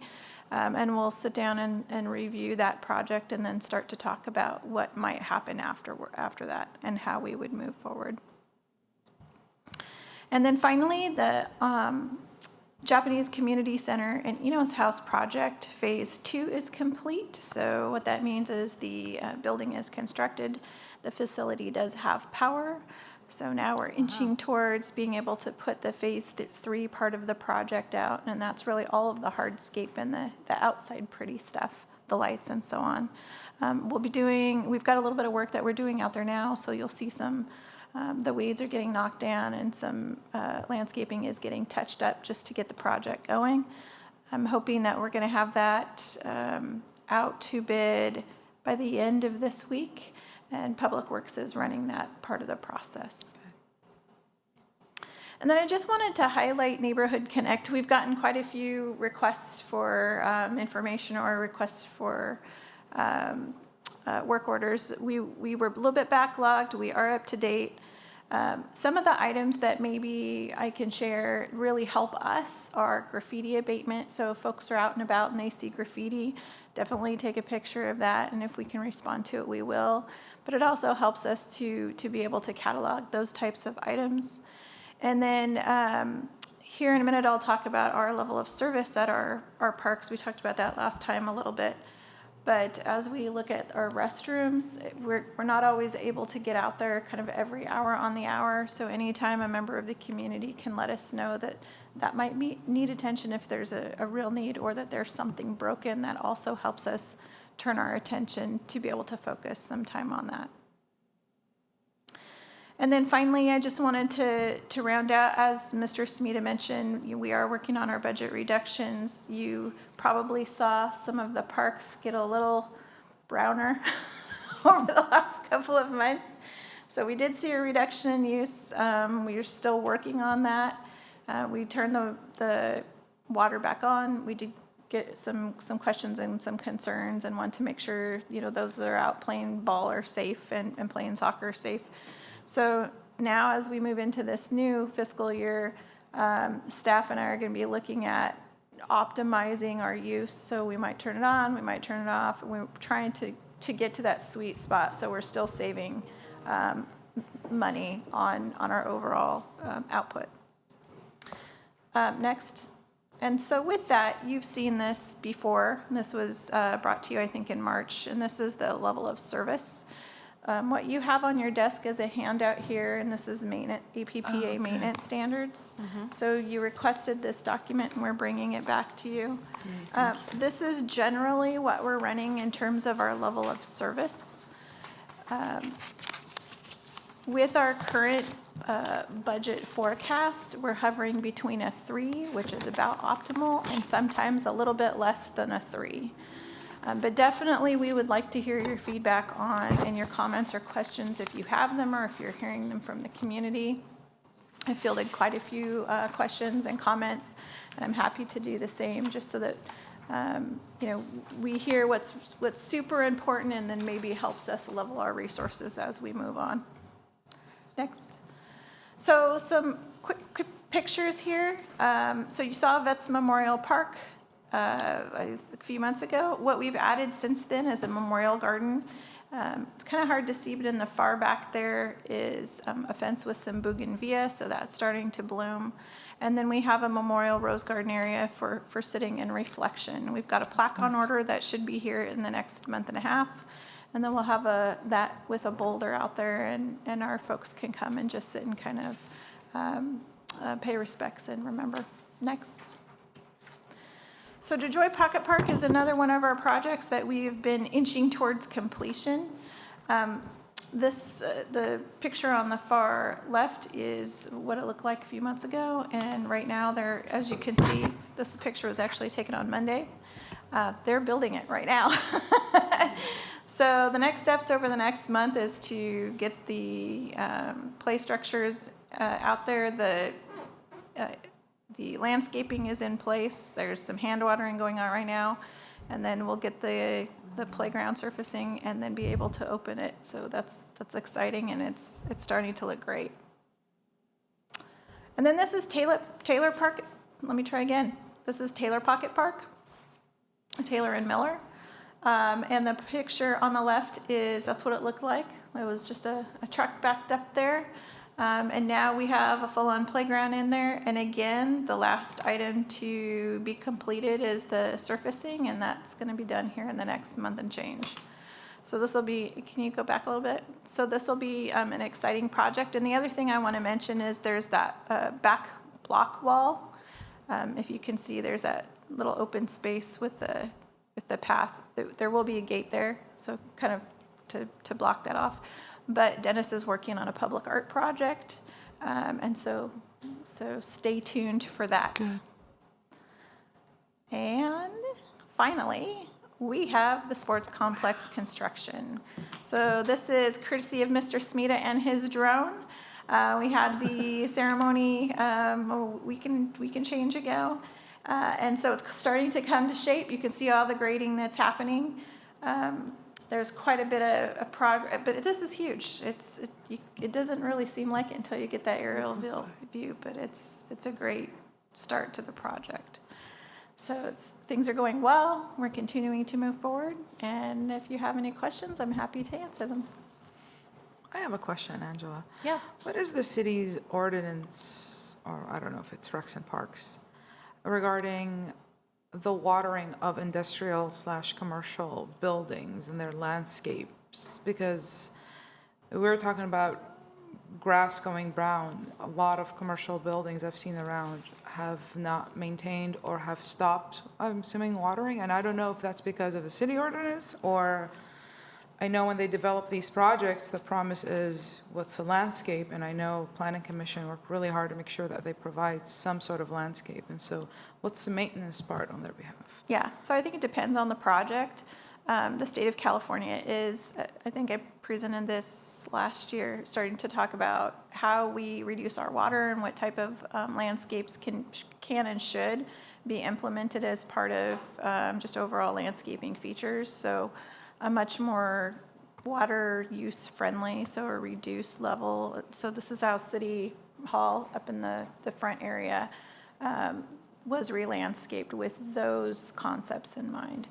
So what's the, I guess, the policy now for the existing buildings that have landscape that's basically not being maintained and it just looks sore on the eye? I'm saying this because I have gotten a lot of feedback on the parks as well as buildings we are not responsible for as a Recs and Parks. So everyone has a code requirement to have landscaping. Lori kind of brought that up, in her presentation. But I think the missing link here is enforcement. Sure. And typically, if there's a complaint driven, then code compliance will take that complaint and go out and visit the business and see what's going on. I think a lot of people are just not watering, not so much because of water conservation, but for the very same reason we had to reduce water. It costs a lot of money. You're watering with potable water, and it just costs a lot. So I think one of the things that I have seen happen, well, in the municipal code, it says that at a minimum of 60% of your landscaping has to be alive. So they could remove all the grass and put in some plants and that kind of stuff, drought-tolerant material. But most of the people are just shutting the water off because it's just more convenient for them. So with something like this, with code compliance, then are they able to ask them to change the landscape to more drought-friendly Yeah, landscape? I mean, what they would do is contact the developer or the owner either by a letter or by stopping by and saying, hey, you're required to water your lawn. And then give them the options, because there are options to change your landscaping, and they could do that. So if you have them, refer them on to code. You can use Neighborhood Connect to do that, and that's you guarantees you get an answer of what went on. Any other questions? I have one regarding the, okay. In the time it took us to turn off the water, so we turned off the water at the end of December, was it? roughly, yeah. Okay, and then we turned it back on the end of May. Roughly. Okay. In that time frame, the water bills that you received for those months, was it zero? No. So there is still some water use that had to continue because we were establishing new planting areas. So there was some water use at ball fields if we were doing a ball field renovation. So it wasn't completely zero. The other thing that happens is even if we turn the water off per se, there's still a monthly charge. Yeah, so we're still paying that. And then I have a question. So when you receive a water bill, because they're in sections, I'm sure, right? Like a house, you have your water bill and then your neighbor has a water bill, and so it's by account number. Right. So the city center, you for Parks and Recreation, you receive your water bill, like let's say for Prescott Park, right? So that water bill, is it only for Prescott Park, or is it for also the landscaping that's like on the street? So each individual area has its own meter, and those meters have their individual bills. So Prescott Park, for example, itself proper would have its own meter.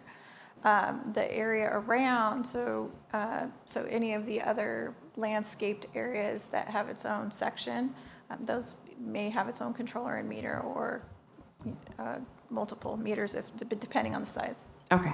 And then who reviews those water bills? Like, I'm just giving an example because I do property management. So when I do receive a bill for a property, like let's say I have a duplex, and that duplex we pay, $300, $150 each unit. And all of a sudden I get the bill the following month and it's $700. Right. It's like, okay, who's looking at those bills? Like, who's actually paying? Because sometimes when you have a water leak or when you have a sprinkler system when it's on and you're not paying attention when it turns on, but you see the water bill, that it's way too high. Like, who looks at that and who reviews it and who mitigates it? Yeah. Do you want me to?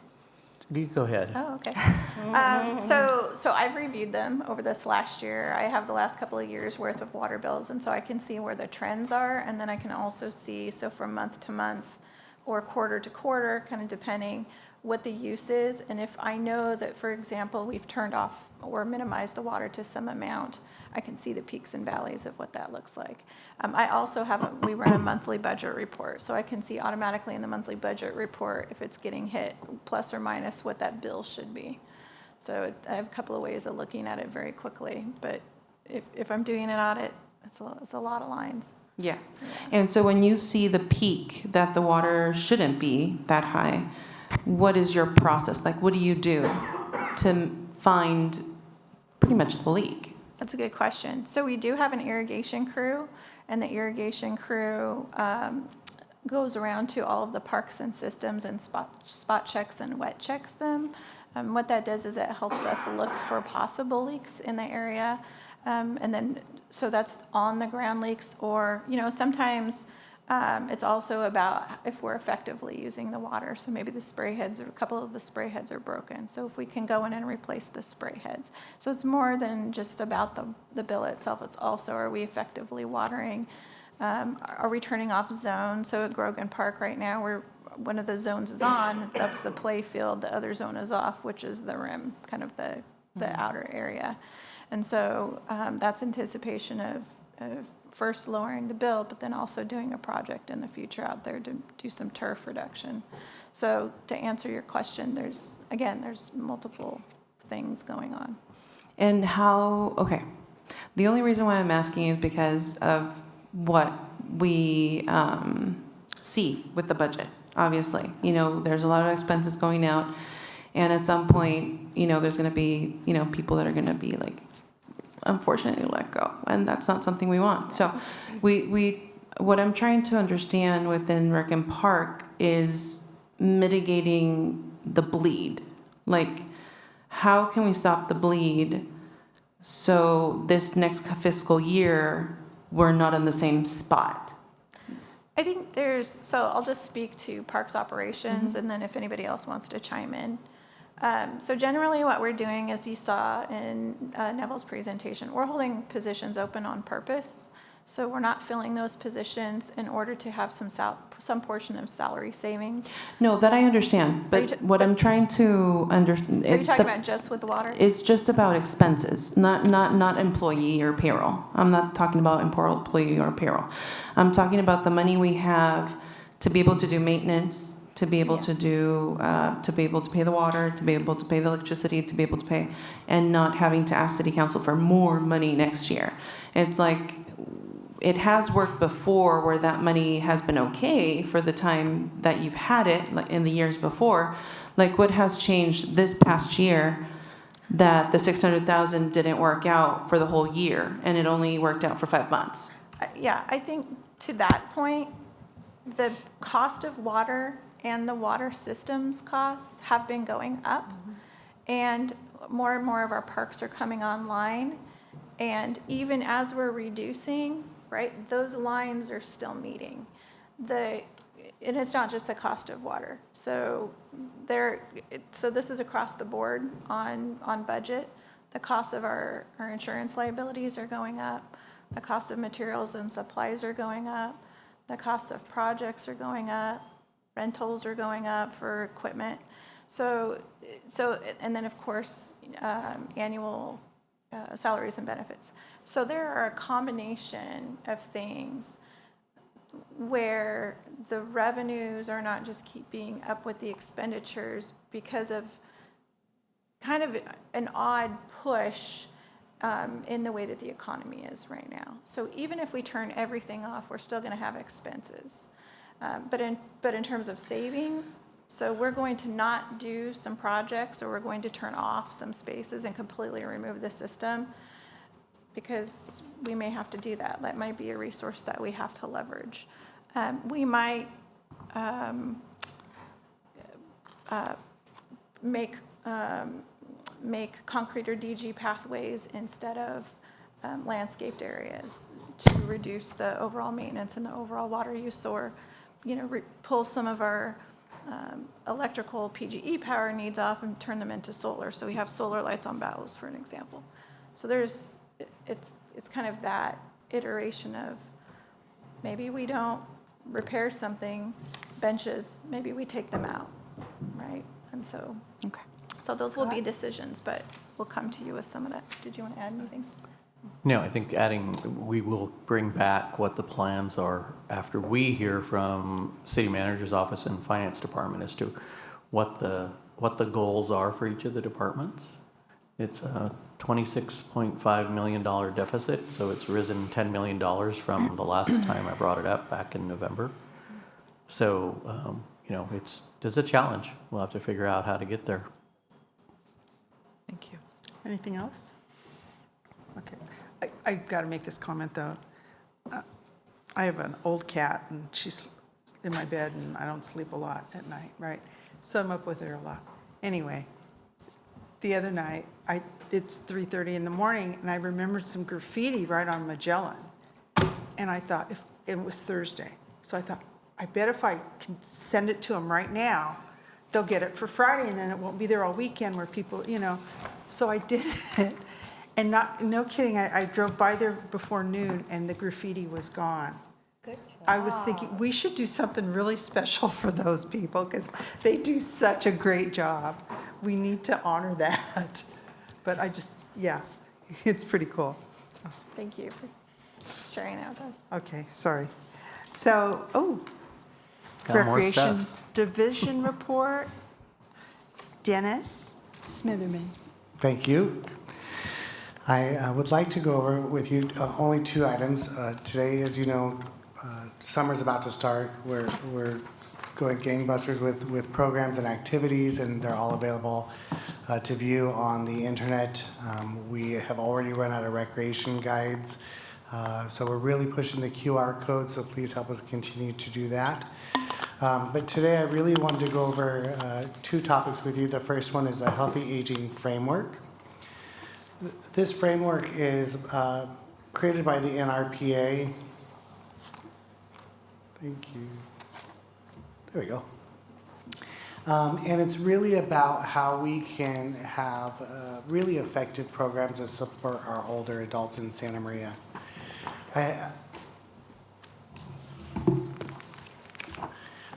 I have a really strong suspicion, you all know this already, so bear with me, but I want to go back because the staff, we did this exercise about 3 months ago, really looked at the framework to see where we're strong and where we're weak and what we can do, and I can tell you the response was really positive, that we're doing a lot of what the framework says and gave us some really great ideas on where we can go in the future that we may not have thought of otherwise. So.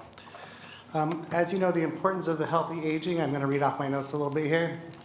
I love some of these. Not only is it important, healthy aging is not just about living longer, it's about living well, right? We know that when people are not their best and out having fun and recreating and doing that, it's a very challenging life. So, and we know our population is getting older. We're having that growing and booming senior population. Sorry to use both of those in one sentence, but we know that's happening, and we've seen an increase in attendance at our senior center and different programming, and so we have to prepare for that as we continue programming. I thought this was interesting. Prevention is more cost-effective than treatment. I'll tell you later on that it's so important that we're able to prevent a lot of these people from going through not only the social aloneness but also health, food, and all these different ways that we can help here at Rec and Parks. And social isolation, inactivity, and chronic conditions are real challenges, but I work with an amazing group of people that are able to change that every day. So our role here in Rec and Parks obviously is to combat social isolation and loneliness, foster inclusion, and offer events and activities. I do want to add that we do offer those already, and we're continuing to expand, even though we're having to be more creative in how we do it financially, but that may mean working with other partners as well. Our facilities are more than buildings. They really become the community hubs for our aging population, and I would say that's true for our teen population as well. Our community centers are more than just a cold building that you walk into. The staff and the activities provide that warmth and comfort, often to a lot of these people as a second home. If you go to our senior center, you'll see the same people there almost every day of the week, and it's they know the staff, they know the maintenance staff. Don't change anything. They like it the way it is, and because they know it so well. So it's great. We're physical activity and senior fitness. That's clearly right up there as well. Encourage safe, accessible movement. We do that right now mostly through partnerships. So we have Dignity Health in there offering programs and classes. And one or two other partners that are able to do that. We're able to help subsidize the cost of the programs through the Silver Sneakers insurance program. And I'm not going to remember the name of the other one right now, but we have 2 insurance partners that are able to help offset that. And mind you, even at council last week, they really strongly support free or very low cost teen and senior programs. We've been doing that for a long, long time. We do have had some private contractors that come in and want to offer classes that are above and beyond what we normally provide. Those are a separate program, and they get to set their fees for the services they would like to offer. We don't have any of those right now. We are working on one. We are trying to negotiate the fee because we know, having gone down that road before, what our typical senior can afford and not afford here in Santa Maria. So one of the other things that we're looking into for down the road is evidence-based programming. Those are going to be those that we're able to track, maybe voluntarily, having them count their steps and really, how's your blood pressure this week compared to what it was 6 months ago when you started the program. So there's some programs that are already out there that do take a little bit of staff resources, so we're not quite there yet, but we're looking into them for the future. Another important item is this access to nutrition is really providing food security. So one of the things we do is we do have a partner that provides free meals for those that are 60 and over. They are at the senior center 5 days a week, and if you're under 60, I don't remember if they do this anymore, but they used to charge us a couple bucks. But it's a great social group as well. One of the things that we've talked about really recently is having an in-house farmers market. So working with our local ag producers, a couple that do delivery boxes, to see what kind of partnership we can work with them to come to the senior center to provide good fruits and vegetables, local fruits and vegetables, either at no cost or a very, very low cost. So we'll continue to research those. And we're also working on meal prep workshops. As you know, it's just my wife and I at home, and sometimes can be hard to cook for 2 people, and sometimes it's hard to cook for 1. So what is appropriate meal prepping for the senior that may live by themselves, or just the 2 of them? So we'll be looking at that, and then also nutritional education, which is ongoing, lifelong type of activity. And then, equity, inclusion, and staff training continue. We've done a really great job these past couple years doing additional training for staff, and we continue to this year. But we need to make sure that we're meeting the needs of the community. We're removing any barriers from the underserved population, and we're committing to meet the needs of everybody in the city. I should have started first. Sorry, this is a long one today. But lifelong learning and purpose, we want to be sure that we're offering those activities for our seniors, our active older adults, as we're starting to refer them to. We have been for a while, and really we'd like to get to the term just adults. Seniors does have a negative connotation, but some of the things that we've committed to is arts, education, and skills workshop. You'll see this all the time at our L1 Muscle Center. Everything from how to use your cell phone workshops to, I walked in last week, Neville and I were doing an orientation, and they had a crochet club going on. So really, maybe not so much about developing new skills. We like that too, but the social aspect is so important to this community. And then we want to give them the opportunity to participate and have a role in with us. So we do support volunteering. We do have volunteers in the kitchen that help serve lunch, mentoring and leadership, and really provide those opportunities. How we can affect this in different areas in aquatics, using inclusive language, like I said, no longer calling it senior programs, but adult programs. And while we may focus the marketing on our those that are 50 and over as our population, is really changing on how the perception is put out there. So looking for sports, we used to have a very strong senior softball league that has dwindled over the years. So how else can we bring that back, or other alternatives? We've seen pickleball really pick up, obviously, as well. And then working with outdoor recreation, we have a lot of issues with transportation with this population. So how can we make that better for them to get up to Las Flores Ranch? And I know that we're already providing those programs through Muscle on the Move, which is a program that we've started this last year to get people to the ranch and provide those kind of opportunities they may not get if they're homebound.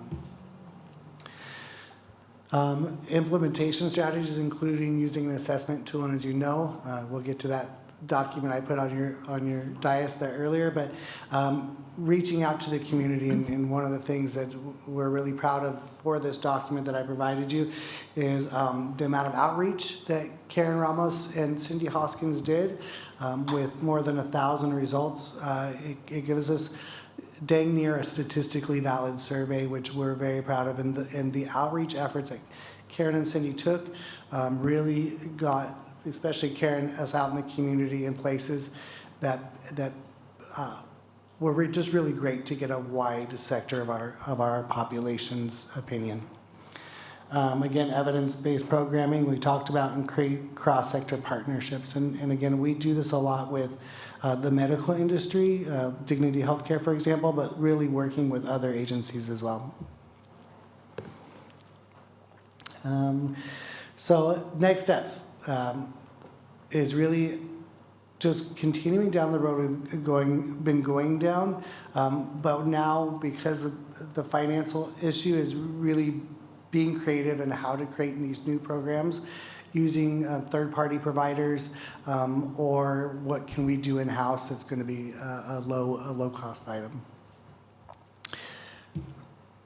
Thank you. I do want to go back really quick. I did rush through that. I had pages of notes that I didn't get to read, and I'm a little bummed. But I want to share a statistic with you that I just thought was really important, because our senior population is so dependent on the social portion of what the senior center does, that I read this and I had to put it here, that social isolation is as harmful to health as smoking 15 cigarettes a day. We changed that. So I just think that was a pretty strong piece. And again, thanks to these guys for making that happen. So I'm going to move on really quickly to the next item, which is a very, very rough draft. The new leisure needs assessment. You're looking at version 3. Turns out Cindy Hoskins is the most amazing editor and spell checker and grammar control that even our consultant has ever seen, and is maybe offering her job after she's done with us. So please, I'd be happy to provide this to you electronically as well. Yes. I do like a written copy, but I am asking, we have a month before we'll agendize it. Wanted to give you guys plenty of time, so we did push it back a month because I just am getting this myself not too long ago, just late last week. So if you would please take the opportunity to review the document, and if you see those mistakes, let me know. And again, I can send it to you electronically, so you could do little comments, or you could actually write on this copy and get it back. And let us know so I can get it to the consultant before our next meeting. So if you could look at it in the next week or two. I'd like to bring it back to our next meeting in August, and then, in July, and then agendize it for council in August, if timing works out. So again, please take some time, read through it, check for those errors, check for suggestions. We're open to suggestions as long as it doesn't change the spirit of the document. We can definitely look at how it's presented. So include that in your review, and let me know if you have any comments. I will send it out to you blind carbons, so you can reply to me directly from there, and everyone else won't pick up on that. So you're sending these out electronically as I well? will, yes, if it's easier Thank for you. you, no problem. Thank you. This is exciting. Can't wait Yeah, to and read. again, was Karen here? Hi, Karen. Hi, Again, Sarah.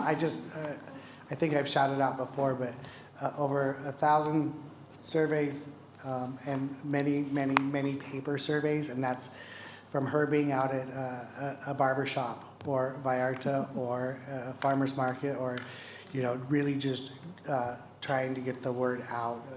All the staff really helped. The senior center staff and the youth center staff, everyone participated, but Karen was on the streets, hounding people to get these surveys filled out. So great group, and I hope you are pleased with the results. It's been fun to read through, and again, I think we're on the right track to move this whole project forward. And again, it's a great roadmap. So let me know what you think. Thank you. And that'll do it for rec. Thank you. Good? Yes. Mr. Posada? Thank you all. Am I back on? Hello. So we'll wrap up. I don't really have anything specific for you today, and you stayed extra long, so I appreciate that. But we did get some important business done, so thank you. Okay. Can we have some input on what everybody did this past month? Or actually, it was 2 months. So, yes. So I was at the rodeo all week, and I'm saying all week because, I saw Mr. Posada too at the event for the Golden Circle of Champions, and it's an organization that helps out families that have kids with cancer.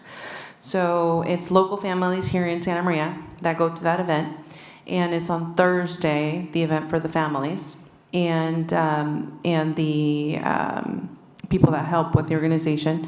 And then on Saturday, we have the auction that we raise funds for the organization.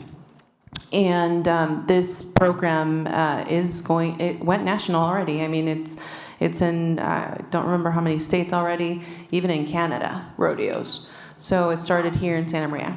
And we do go to Vegas to the NFR every year. And this year it's going to be specially for the Golden Circle of Champions on the Saturday for the NFR. So it's a great organization, and we were there. I was there doing the popcorn. I was in the popcorn. So, but we decorate the whole place. And also I was there with the FFA kids. The FFA kids from Pioneer Valley, from PV, from Santa Maria High School, and a couple from Rigetti. They help out during the whole week of rodeo. So they're there the whole week. And so it's an amazing program as well within the schools. And what else did I do? I think that was pretty much it on me. Oh, and the budget that we met with Mr. Smita. Thank you so much. Is it Smita or Smita? Smita. Got it. So thank you for your time. It was very helpful. And also we did something else. Oh, yes. The barn. It was amazing. Thank you all so much for the sports complex. We were there with the shovels, the golden shovels, and it was amazing. And the community is very excited. I got a lot of feedback from a lot of people that have heard me in my Facebook and Instagram way back when from 2016, and they're like, "Oh, I didn't know that was going to happen." Yes, it was. We're continuing, and the city did a great job to listen to the community. So they're very excited. Thank you guys so much. Can I go last while I remember what I did?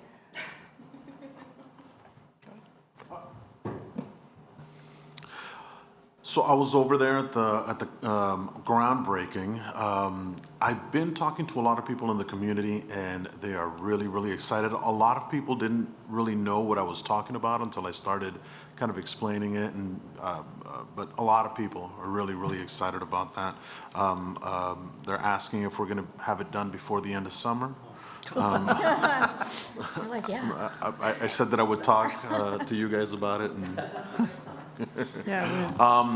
and then, the Japanese hall. Cultural Center. Yeah, cultural center.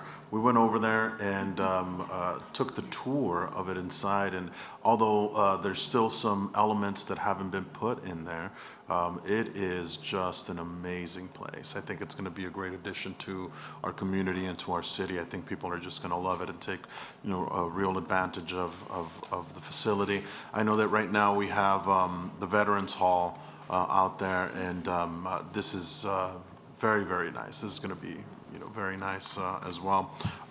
And then I have a 9-year-old daughter, and we've been going around to some of the events that we've had. The Earth Day, I think I saw you over there. The Kite Festival we really enjoyed, and we're looking forward to using that pool a lot. We were there actually earlier today for her school. They had a swim day, and all the kids were super excited. It is really, really special to be part of a community that has these things available for the kids, and the kids were just so happy to be out there. I'm a little tired running around with them, but it makes me so proud to be part of this commission and be doing this I was work. there too. I didn't see you running. I was Sally was there too, and we were both running around. No running alone. We did forget to ask for a discount. Okay, you're done. Okay. I have a question before I tell you the exciting things I did. When it comes to sports league, little leagues, for example, like coaches and umpires are held to agreed policies, rules. And if they don't abide by these policies and rules, and the board of that league does not hold them accountable, who then is the higher power? So you have the ability to contact the commissioner for this particular geographic area. I believe the gentleman's out at Lompoc, and you can bring your concern to him. I think it's still the same fellow. I can get you the info, and you just let them know that, hey, this is what's going on. And I won't tell you, oh yeah, they'll do something about it. I'm not 100% sure what their role is, other than bringing it to the attention of the board and asking them what's going on. Okay, thank you. Next question is that picnic area by the pool. A friend has suggested or requested to see if it's possible that the area is rentable. Or can we rent that area? Yeah, it is part of the rental program. Okay. For birthday parties and that kind of stuff, yes. Perfect. Now, considering that you will have recreation swimming starting on the 21st, that won't affect if there was a birthday party. How do they do that, Mr. Yeah, private party rentals right now are for summertime, because we have expanded recreation swim. It used to be 2 to 3 days per week, but now we're doing it 6 days per week. So right now for summertime, private pool party rentals will only take place on Sundays. Oh, wow. We just have such a need for the community to be able to enjoy the rec swim every day. Good. It's full every day if you're out there. So we do have to limit our private party pool rentals. But on Sundays, you also have recreational swimming. Right, so it's available in the morning on Sundays. Okay, so You can still have rentals are available early morning on Sundays? Yeah. Like what time early? we can be there as early as 5 a.m. Oh, wonderful. Okay, thank you. So it's a brunch party. That was for my son. It was for me, actually. Okay, next. Moving on to what I did. I was also the rodeo all week, except Sunday. I didn't go Sunday. But I wasn't doing exciting things. Like I was just sitting behind the bleachers. And one time I had a box, which was nice. Thank you, Alex, for those tickets. It was nice. If you didn't go Wednesday night, go next year. It was awesome to see the extreme bullfighting. And then I also did the Quimby fee study with Alex, Chair Carrie, and the developers. I also attended the budget meeting with Commissioner Godino and Mr. Smita. And that was an eye-opening to, see all that information that will be presented in August or July? August or July? He's like, yes, for both. Okay, and that's all I have. Thank you. Oh, my turn. Everything's been mentioned just about. We actually had 2 Quimby discussions, I believe. The one thing that hasn't been mentioned is I had the Downtown Revitalization Committee meeting, I guess last week, and Alex was there. It was with the Vernon Brothers, who are the developers for a couple of different downtown developments. And the specific one we were discussing last week was the one that's taking the park, or the Perlman Park, Rosalind Perlman Park. And so it's actually sounds like a really great project. And we got the design and everything, or the basic, and it was nice. And we did have some other stuff that Alex brought up, which is pretty interesting, about the pathways that we're going to get to figure something out for around the development. Yeah, of course. So the other thing is under commissioner items, it didn't have community interest items on there, and which I think is really that's usually what I like to do. But there's a few I was going to bring up. I guess I should just email everybody that, but I'm going to the yoga class at the Muscle Center. It's amazing, because I've been doing yoga for 10 years at this other place. Are you laughing at me? No, 'Cause I'm happy that you're participating. But I didn't, I'm thinking, this is going to be just, it's a really good class. Sometimes I sweat there. I mean, it's like shockingly. And there's so many people in there, but it's remarkable. The teacher's just the bomb. But what you were talking about, the senior center, it's such a cool environment. And they have like coffee and some cookies every day. And the same little people are there. And sometimes, and it's just the sweetest vibe in there. Can non-seniors go there? Huh? Can non-seniors go there? I don't know. I don't know why you'd want to. You can't bring your kids. Excuse me. Coffee, yeah, coffee. But today they had graham crackers. But it's a really, really great. I just wanted to say that I'm happy there. And also, speaking to the possible farmers market, I walked through the garden plots last week. And it's just, we should do like a walkthrough of it, because they're so cool. And the people are in there minding their gardens. They were kind of strange. There were 4 of them with taro plants. I mean, it's kind of odd. I mean, yeah, but it's something you expect to see in Hawaii and not so much here. But 4 of them just completely covered with them. But it's just a really great place, a community area that's something else we do great. The other thing is the outside groups. This is something I've been meaning to talk about. There's a couple of outside groups that gift recreation and parks periodically, like it's their project to do something, and sometimes it could be a cumbersome gift or so, we have to really, and I was thinking that we should, that when the gift occurs, they should come to us first and we can talk about it. I mean, I don't know if you'd be amiable to that. But Absolutely, that's a great idea. We do have a current policy in place for donations, and we work with little clubs and big clubs, and Yeah. Typically we've worked with programs such as Leadership Santa Maria, who's done many legacy projects. And the hopes is that it doesn't add to staff Exactly. responsibilities, Yeah. but it does on occasion. But we can bring those back to you for future conversations. it might help you out too. Absolutely, thank you. Okay, let's see. I know we gotta go. Oh, another thing, the decline in the skate park that's been, nobody here was here a few years back when it was during COVID and the skate park was closed, right? And the kids and young men that came in talking about how much it meant to them. And it was just, it literally, I'm sure we all had tears in our eyes. It was really moving. And I'm wondering if we should reach out to the main guy that, was here, that was a spokesperson or. Yes, Dennis did a really good job afterwards trying to convene the Yeah. group and getting them back together again.